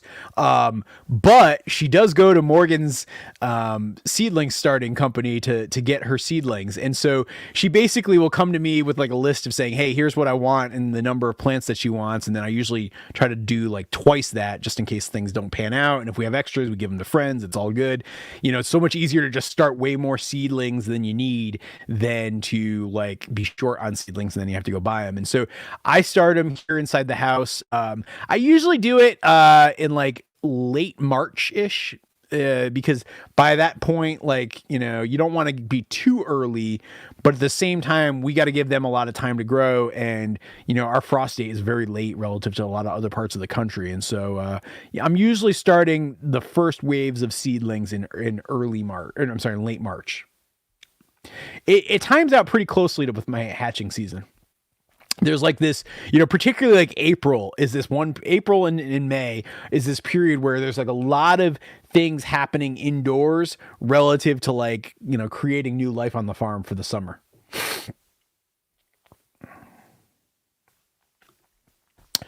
Okay, this is an interesting question, Langston. What do I think of the pros and cons of farming in Vermont versus other locations within the U.S.? I mean, I think I really like the culture here. I think, you know, the community is outstanding. The agricultural community here. I mean, it was funny. I actually went to this dinner that the Department of Agriculture of Vermont hosted last week, and it was such a chill, good event, hanging out with friends. I'm actually going on with lunch with a farmer friend tomorrow that I saw there that I hadn't seen in a while, and like it's just like a lot of fun. It's a really good community, and so I love that. There's a lot of good agricultural traditions. I actually like the long, quiet, dormant season because it gives me a chance to kind of focus on other things before turning my attention back to the farm. And so I think that those are like some of the upsides. The winter months, like, I mean, I'm sorry, our summer months are outstanding in terms of weather. It's like, it's always very, very good. We have a good amount of rain for the most part and are not like significant risk of drought. And so I think those are upsides. The soil is not great. It's very hilly here. And so it makes it hard for certain things, but, if you're doing like cattle grazing, it's great. It's fine. It works out really well. Other downsides though, I would say are you have a very short compressed growing season. And so it's very, very intense from like, you know, early June into like late September. And then once you're through that window, you're not going to have much of a growing season. So you have a highly concentrated, high stress time and then a long quiet period. And so I think that that's probably the biggest trade-off, I'd say, relative to a lot of other parts of the country. All right, what else we got? I mean, I've fed my, you know, like particularly scraps. I don't shy away from giving them beans or pasta if it's in the scraps. I wouldn't like give them buckets of beans or buckets of pasta. I think you got to be careful with giving too much of anything to your birds like that. But like in scraps, no issue at all. Like I wouldn't even bat an eye at it. I mean, I actually think I gave them some pasta this morning and some of our kitchen scraps because Allison had some pesto the other day and like it sat in the fridge too long. And so I was like, all right, give it to the chickens. That's how a lot of stuff happens here on the farm. Okay, Kelly wants the cow hierarchy. Let me try to do it off the top of my head. And some of these are like a little bit fuzzier right now, but it's still Audrey at number 1. Ariel is still number 2. I would say that Anna Green Gables is number 3. Annabelle is kind of at number 4 with but actually, here's the weird part. Belinda Carlisle, who is Anne of Green Gables' daughter, she's like pushing her way up the ranks. Like I wouldn't be shocked that if she turns into boss cow in a couple of years. Like she is very, very pushy. She's got the boss cow energy. I don't know how else to put it other than that. And so Belinda Carlisle's climbing up the ranks. But she's still not like she's still lower. Amanda is below Belinda though. Like it's clearly that Amanda's below Belinda. Bonnie McMurray is kind of like, I don't know, on par with Amanda. And then Astrid is above Amelia, and then you have like the calves, and so Baby B and Alice B. Toklas are kind of on the bottom rungs.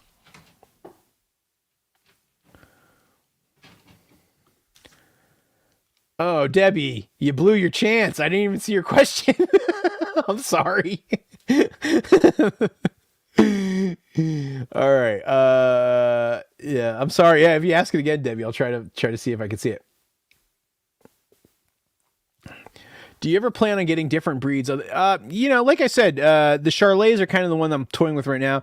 I wouldn't never say never, but I'm not actively looking for other breeds, if that answers your question. I did have nuns for teachers. You know, actually, I was thinking about this, and this might end up becoming a video I make on my new channel. Which, by the way, if you want to find it, just look for my name. That's all I got to do. But yeah, like what I'm thinking is like I actually want to do a video about like nuns in the 21st century because, like, if you look at it, like I don't know anybody. I went to school with a lot of people, a lot of Catholic people, a lot of people who went to Catholic school. I do not know a single nun from that process. I do not know anybody who had like a friend or family member who's a nun. Like I have no connection. And so I guess the reason I'm saying this is an interesting video is like, are nuns going to go extinct in the United States, like in the not too distant future? Because I feel like millennials and Gen Z are not becoming nuns. And I mean, Gen X barely was becoming nuns. Baby boomers were barely becoming nuns. And so they're kind of like dwindling. And so I don't know, I'd be very curious about that. And so that might be a video I make someday. I don't think I'll get swans. It's just not that practical. And they actually have greater water needs than ducks and geese. And so I don't think it will be the case. Oh, Lil is she's just climbed into the box that I have that has like all my office supplies in it. You're getting into trouble. She's a little restless. I think she wants me to go downstairs with her. Or maybe she just wants to go downstairs. Hang on. Bear with me, guys. Come on, Lil. You want to go out? You can. I had the door cracked closed a little bit to preserve the heat. So yeah.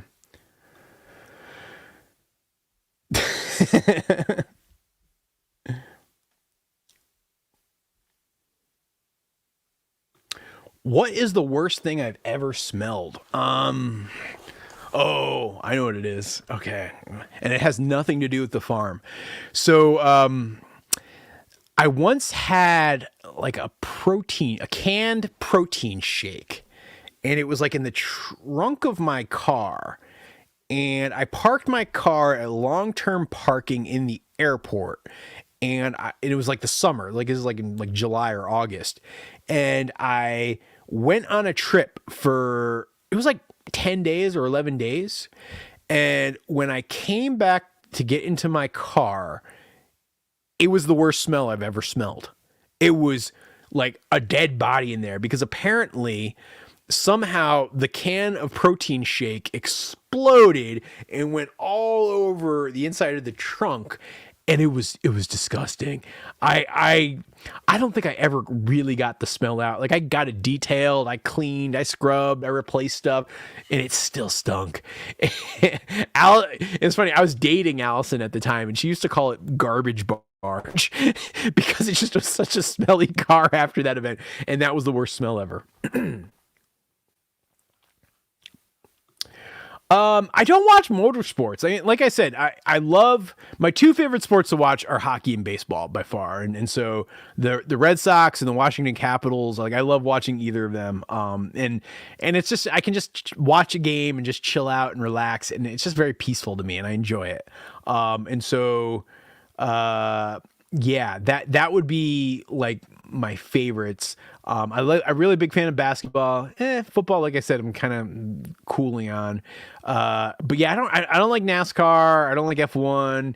I don't know. I just never quite got into any of that stuff. And so yeah, no, I don't really watch much in the way of motorsports. Not like in terms of farm business, no. And there's a lot of like legal complexities with that like, it's not impossible, but you're really not supposed to bring meat across the border. You're not supposed to bring live animals. You're not supposed to bring eggs, like any of those things. And like you have to go through inspections and quarantines and get certifications. And so it actually makes it really hard. That said, like Allison and I will go to like Magog or Sherbrooke, I don't know, about a handful of times a year, just like to grab dinner somewhere different. Like, it's about the same amount of time to go to Sherbrooke as it is to go to Burlington from here. And so we'll go to like Sherbrooke, Quebec pretty often. We might go to like Montreal once a year or twice a year, and that's fun. Allison loves going to Montreal.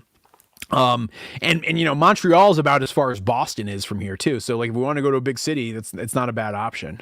So we go to Canada fairly regularly, but I don't do like much farm business there just because it's just very, very complicated, and the juice is not worth the squeeze.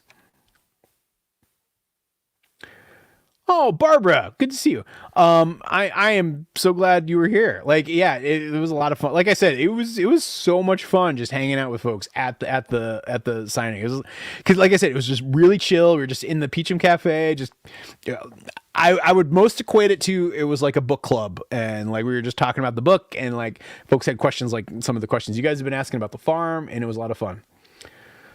Hey, yeah, I go to New Hampshire. I transact business in New Hampshire all the time. I mean, I do most of my shit. I mean, I'm not sure if I should say this. I guess I can say it. It doesn't matter. I do most of my shopping in New Hampshire because, like, the closest stores for me, like the closest Walmart, the closest Home Depot, the closest Lowe's, the closest Tractor Supply, the closest Harbor Freight, like, kind of all of those stores. Which, if you have a farm, you have a lot of stuff that you need to get at those places.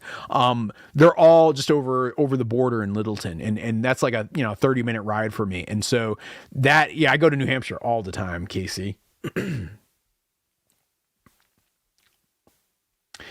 Yeah, SoCal Bohug is right. Yeah, you should, like, I think there's like some toxicity stuff with dry beans, and so you should do that. But like cooked beans, I like I said, I give them to them all the time. I think you can also soak beans, but don't quote me on that. My watch is telling me I need to go to bed soon. We got plenty of time. I usually go to bed by 10 o'clock. I don't know if people know that. Yeah. Yeah, maybe we'll do that. And yeah, it is on the list. I don't think it's going to happen this year, but I actually wouldn't be surprised if next year we do it.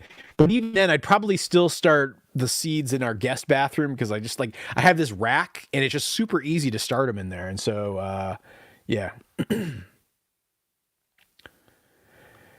Oh, I mean, yeah, I think, yeah, like, it wouldn't be bad if Belinda was the boss cow. I actually don't feel like I have much trouble moving them in general these days. I feel like the work that I've put in with that herd has helped a lot, just in being able to kind of get them doing what I need. It's not to say that like it's always perfect, but for the most part, it's pretty straightforward.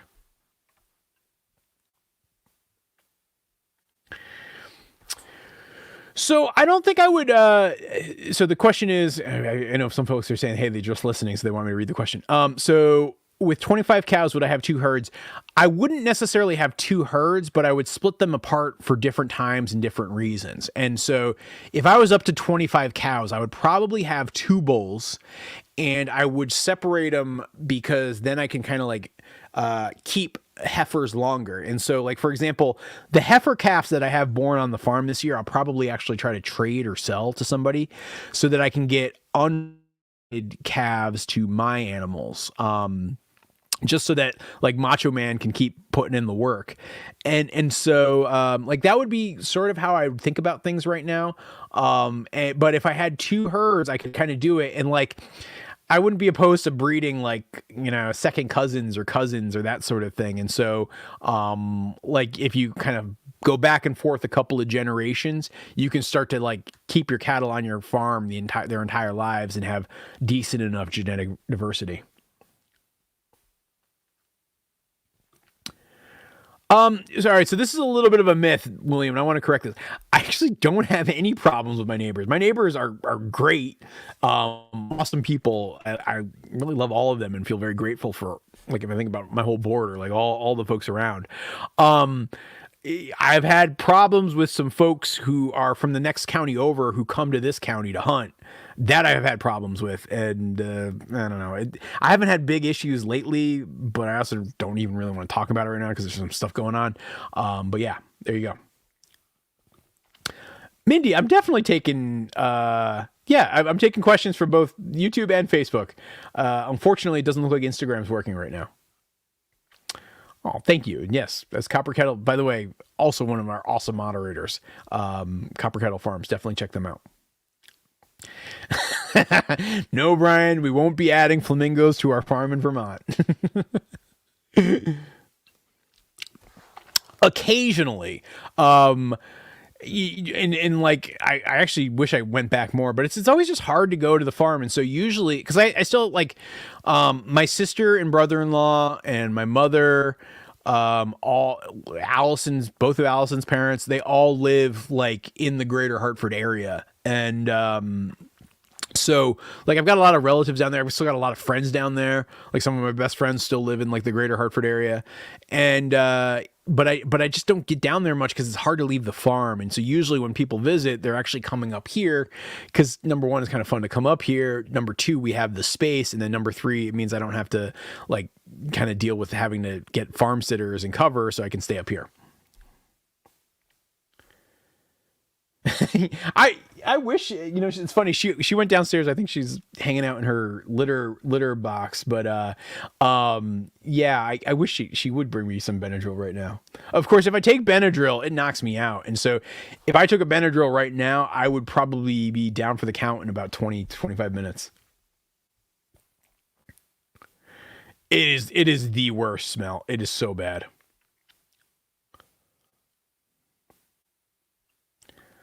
I don't think I have ever seen either of those things. So I guess the answer to Cybertooth is no.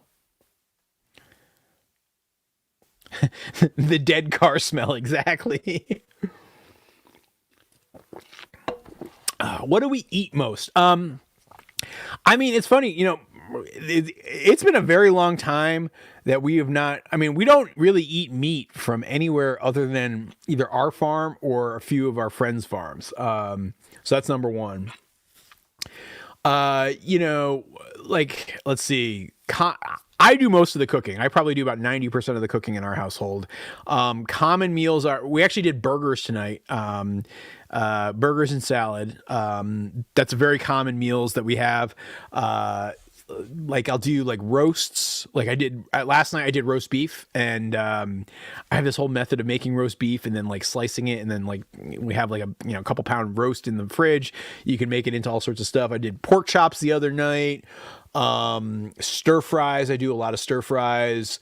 That's a lot of the stuff. It's like combinations of roasts, steaks, burgers, sausage, various dishes like that. My cooking style is kind of a blend, either American-ish or Italian. I do like a lot of Italian stuff, or some Asian mixed in, and Mexican mixed in, barbecue mixed in. I don't know. I hope that's answering your question, Heidi. I not really, and it's a host of reasons. Actually, who does quail is Katrina Sointer. Like she has a pretty incredible quail setup. You should check that out. But yeah, I just personally, they're tiny. I don't like processing them. I've done it before. It's not all that fun to me. Yeah, I don't know. I don't love having to raise them in cages. Yeah, it doesn't. It's not a fit for me and my tastes.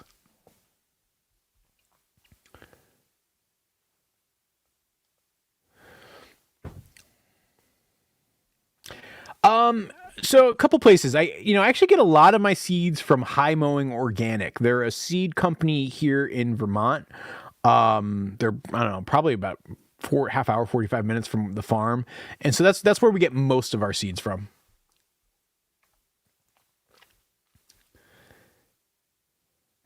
I know they used to park the buses inside that building. I actually, so our nonprofit that we're supporting with the fundraiser tonight, Peacham Community Housing, actually owns that building.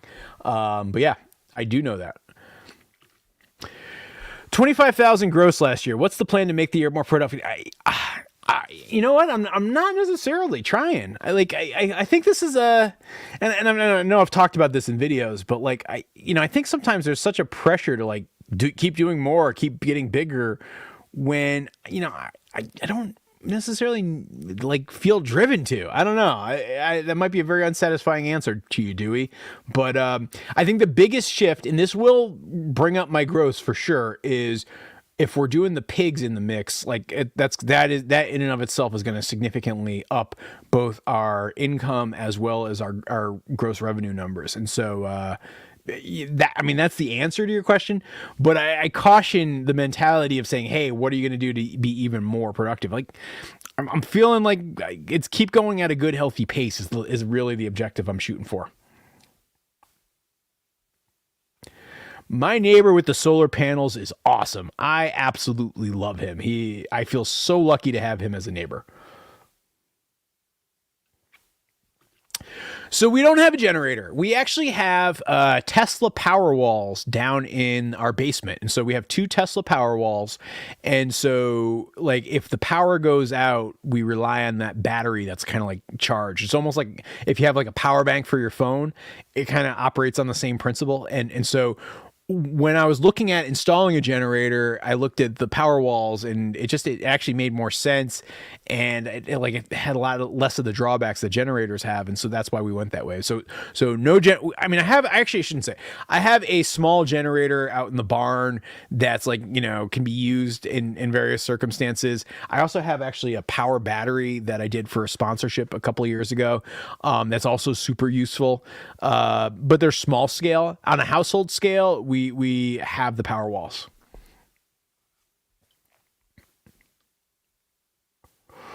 I guess, Rex, what info do you need? It's been working. It's been great. Like built up actually a fair amount of credits towards the end of the year, so that like even now, like that's where we're, kind of coasting on. Even if like not all the power for the farm is directly coming from that, it's like being paid for by those credits. Yeah.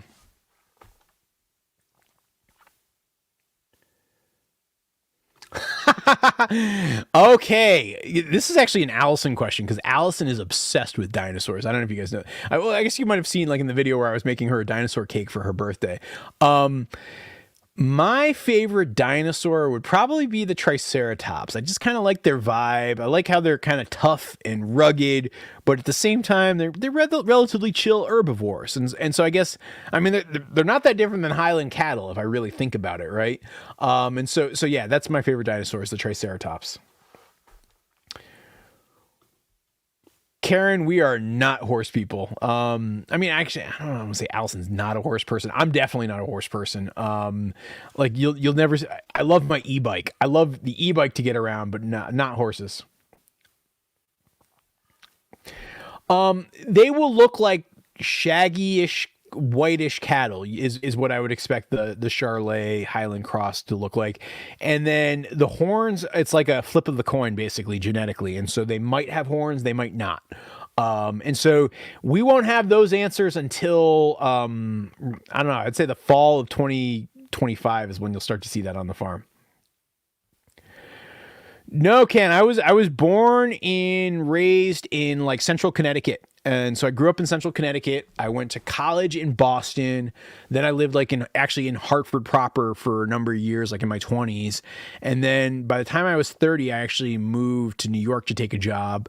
And then was in New York for a few years, living like in Brooklyn and working in like Midtown. And then we moved to Washington, D.C. for about 4 years, and then moved up here full time in 2018. So there you have it. Yeah, I'm super pumped about this, Olivia. Like, so for those of you guys who don't know, the total solar eclipse on April 8th is going to be very viewable from here in Vermont, and it should be pretty cool. I'm very excited. I haven't really thought about what I'm going to do that's special, but I'm definitely looking forward to it. A lot of people are really excited about it around here.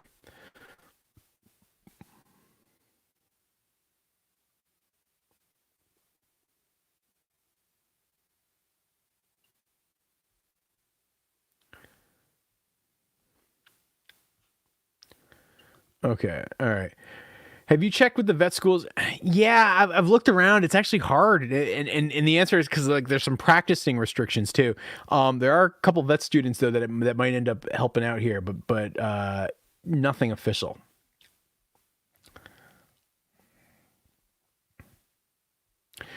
Oh, Jason's a great guy.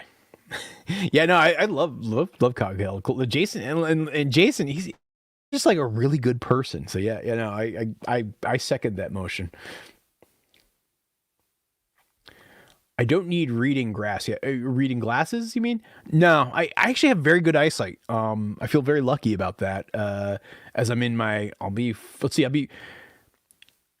Oh, actually, you know what? My birthday is the day before the next farm meeting, and I will be turning 44. But yeah, no, I don't wear glass. I technically should be wearing glasses for seeing at night and like distance. I have stigmatism is what they call it. But I just don't really need them. So yeah. I've actually been thinking, Raymond, about doing sunflowers. So yeah, that is very much a possibility. By the way, thank you for that, anonymous donator. That's very, very kind of you. So yes, thank you to the folks who have donated here tonight. That's awesome. Wow, we're up to $95 already. That's really, really cool. Much appreciated to you folks who are doing that. It really it's going to help folks here in Peacham.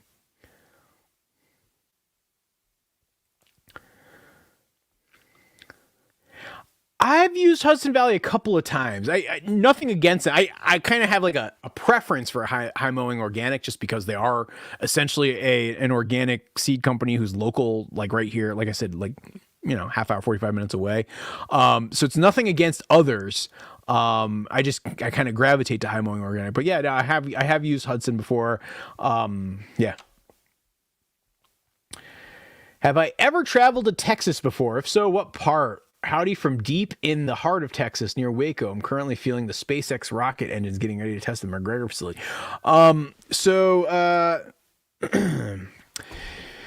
Sorry, my watch is going off. I've been to Texas a lot. I used to, for work, have to go to like Dallas all the time. I've gone to Houston. I had like a 10-day stretch once where I lived in Katy, Texas for like 10 days to shoot like training videos for the company Fuddruckers. This was like right after I got out of college. And so I did that.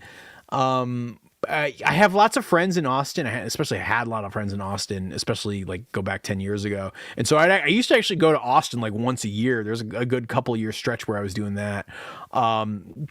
So that's there. I do want to go to Texas though in the not too distant future. My friend Ben, you guys might know Urban Rescue Ranch. Like he and I keep talking about me coming out to Waco actually to see him, and so that might be something I do in the not too distant future. And then I also have some friends, Bo and Kelly at Better Together Homestead, I think is what their channel's called. And I probably want to try to go see them and say hi too. I think they're I don't want to say where they are, but yeah. So I might be going back to Texas, Kimberly. But yes, I have been to Texas many times. So on the Goldshaw Farm channel, most of the videos are edited by my friend Valerie. She does like a phenomenal job, and like having her help me lets me work on other videos as well as like shoot more stuff and do the writing and all that sort of stuff. And so she does a lot of it. I used to do it all like when I first started, and all the new channel videos, those are all me. So I'm actually spending most of my time editing, working on those videos. Like for example, right now, I'm going to give you guys a sneak preview. I am so pumped for this new video to share it with you guys that I am going to show you the workspace I have going right now on my screen, just because I don't know, I geek out and I like to share stuff like that. Hang on a sec. I'm going to share it. Share screen, window, Premiere. There we go. Oh, I can't share that screen. Oh, because it's on a different window. I can't show you. This video is going to be dope though. This video is going to be so cool. And so yes, I'm doing that. This one's going to have like, it's crazy. It's got like all this animation even in that, so it's about how the Challenger disaster, I don't know if you guys remember, like with Krista McAuliffe, like happened in 1986, how that ultimately led to having billionaires going to space for fun. And like I kind of draw all the connections between those things, and so that is what the video is about. It's like gonna be like a half-hour video essay, and I'm working on that. I did all my editing work today. That was what I was working on.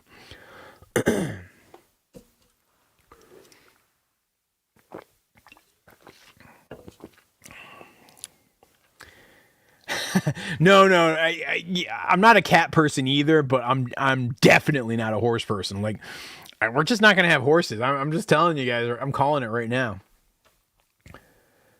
BU. No, you be you. I be me. I don't know. I guess I'm missing your question. Yeah, I design my merch. Yes. Thank you, Ramen Noodle. Oh, well, happy birthday to you too, Alexandra. A lot of folks ask me about this. They ask me about, do I raise like soldier fly larvae as feed for my animals, or composting worms? And here's actually the truth. It's hard to do it in our climate. So I could do it, but I would have to have the operation inside our house, and I think my wife would divorce me if I started raising soldier fly larvae or worm compost in the house. Like, she would just not be happy because the temperatures get so cold here that like I couldn't do it out in the barns. They would like freeze solid this time of year, and so that is why I don't do it here in a significant way. Plus, we get so much compost from the duck and goose bedding, and like the hoop coop, the cattle manure that we pull off, and like I'm composting on an annual basis. Like, we are not short on compost on this farm, and so I don't go through the effort of trying to solve the problem of how to keep my worms from freezing, because I just don't have a need for it enough. And so it's not that I wouldn't ever do it or that I don't think it's cool. It just, sometimes you see like a lot of stuff, and this really goes, I'll say this is advice for anybody who's ever like thinking or dreaming of like a farm or a homestead, and they see stuff on the internet and they're like, oh, that looks really cool. I want to do this or I want to do that. Like, a lot of that stuff is very cool, but you always have to think, does it make sense for your situation and your context? And it might be perfect for it, or it might not be good at all. Like, I have a friend, she was out in California, and she was like really big into like doing composting with worms and a lot of stuff. But she lived in Southern California in a relatively small property, and she did a lot of gardening. And so she had high compost needs. She had weather that really never reached freezing ever. And so it was like the perfect, and she had like very limited space. And so it was like the perfect option for her, versus me being in a large space with a lot of other compost options and a very cold climate with very deep freezes in the winter. It just doesn't make as much sense. And so you just always kind of have to think about like that thing, and does it make sense for your situation and your context?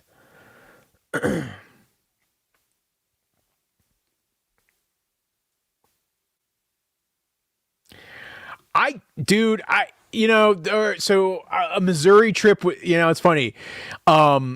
Places that I want to visit, in the not too distant future. Texas, like I said earlier.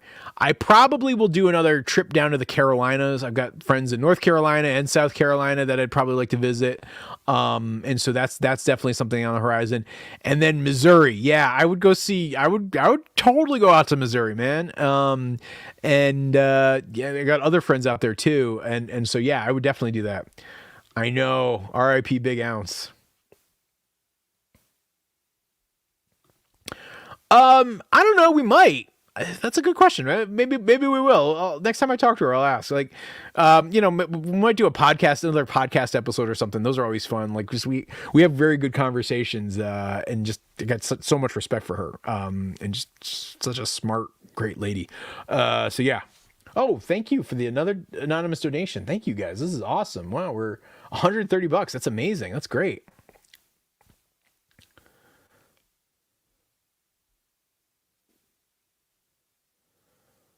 Oh, Baylor University in Waco? No. Is that what Ethan meant? Like BU? Like, yeah, that is what he meant. Okay. Did I go to Boston University? No, I went to, I went to school in Boston. I went to Tufts University, which is technically in Medford, but I went to the art school portion of it, which is actually through the Museum of Fine Arts in Boston. And so, like, my first year, all of my classes were just in Boston proper, like at the museum school campus. Same thing for my second year. My third year, most of my classes were actually up at Tufts, but I lived in Mission Hill. And then my fourth year, it was a little bit of both. And so, yeah, it was Tufts is the answer if you're wondering where I went to college. I'm a jumbo.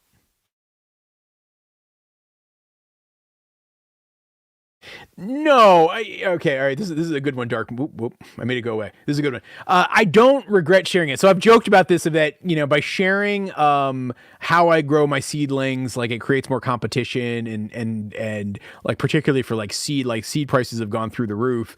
No, I firmly believe that the world needs more trees. I'm never going to grow enough to fill the need. The idea that I've even inspired people to grow trees, like that's mission accomplished. I'd be happy to, if it meant that there were going to be like 50 new people growing trees on a regular basis, I would stop growing and selling trees entirely. If it meant like helping support those folks, I see it as a force multiplier, and I see it as a good in this world. And so no, not even remotely regret that. It actually feels good. And so I might say something like that jokingly, but I do not mean it in any sort of seriousness whatsoever. So 2 of the hives I think are pretty good. I did actually checked on them when we had a little bit of a warm spell about 3 weeks ago. One of the hives is dead. So the flow hive, and I should talk about this in a video. The flow hive is dead, which sucks. I don't like the flow hive. All right, so I've now been using the flow hive for nearly a year, and I don't like it. And my bees are dead, and I didn't like it while I was raising them even in the summer months. And so I give a thumbs down to the flow hive. I'm just going to have traditional beehives this year.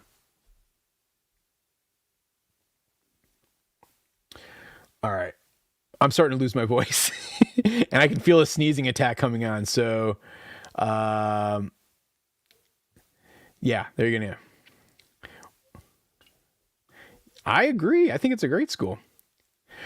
No, I'm not going there. I don't think I would be welcome there. No, that's not happening. Wait, what's Peter? Everybody's responding to Peter Mensing. I'm curious. Oh, okay. All right. So yeah. So Peter, the big thing I'm focused on when it comes to predators is what I call non-lethal predator control, or I don't call it that. Everybody calls it that. And specifically it is like I have our 2 livestock guardian dogs, Toby dog and Abby dog, and they essentially kind of create a bubble where they mark this farm as their territory, and they kind of act as the apex predators on the farm, and they scare away all the other animals or all the other predators. And so that's what keeps my birds safe and keeps like the coyotes and the bobcats and the foxes and those types of animals away. And so I don't really have to do like trapping or anything like that. Before Toby Dog got here, though, I had a situation where I had to do a little trapping with raccoons because they were living inside the barn, and I had to I was struggling to evict them, and so I did some trapping there. And then I had a situation a couple years back with the mink that attacked my ducks a couple times, and that was actually what ultimately got me into livestock guardian dogs and how Toby Dog ended up here on the farm. And so yeah, but no, I'm not like. I think I try to avoid it only as a last resort, like lethal predator control methods.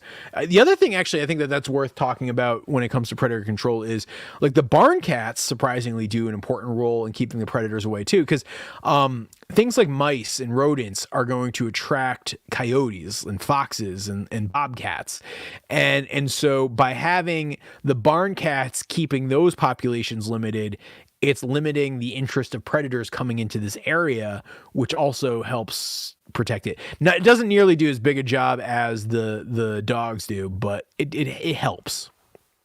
And I think the other side of that equation too is like, if I didn't have the cats, I would be getting overrun with rodents, and I wouldn't have things like coyotes controlling the rodents. I mean, that's actually why I'm a big believer in having things like coyotes in the ecosystem, because like a coyote's diet is mostly rodents. And so they do good. And I actually want coyotes on my farm. I just don't want them near my birds. And that's on me to manage. And that's why, like, using fencing and the dogs, I manage it. And that's kind of how it all works. I mean, Cybertooth, I got to be honest, I'm still bummed about Morgan the goose dying. I don't know if you guys know this. So Ben had a goose that was actually hatched from eggs from our farm, and he named the goose Morgan, and yeah, unfortunately she passed away. But yeah, I was really bummed about that one.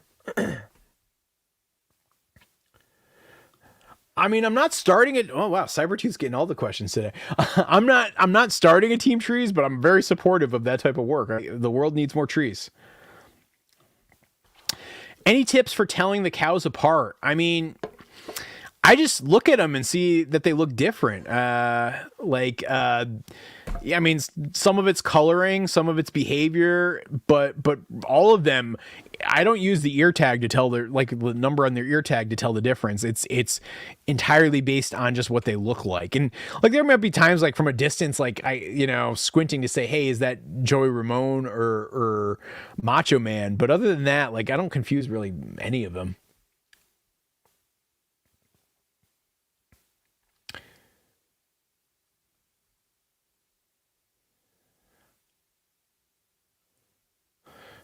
The short answer, Kim, is I didn't.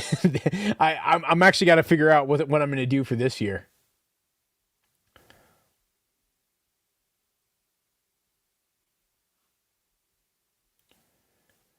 Yeah, I like Nate a lot. He and I like because he and I have been like on TikTok forever and have just known each other through TikTok for a long time. Nate's a great guy. I have a ton of respect for Nate. He and I don't always agree on everything, and that's actually I think part of like our mutual respect is like actually rooted so much in like just saying, yeah, you can believe what you believe, I believe what I believe, and I think in this world, I wish more people were like that. And so, yeah, I don't agree with everything that he says, but I also have a ton of respect for the guy. And so yes, I would count him as a friend. What's the story on Amanda Hug and Kiss? I mean, I don't know if you've ever seen The Simpsons, but it's basically like a fake Bart Simpson prank call is the origin of it. No, D, there's no pranks on the horizon, but actually, it's Alfred's birthday next week, and so just the heads up for that for folks.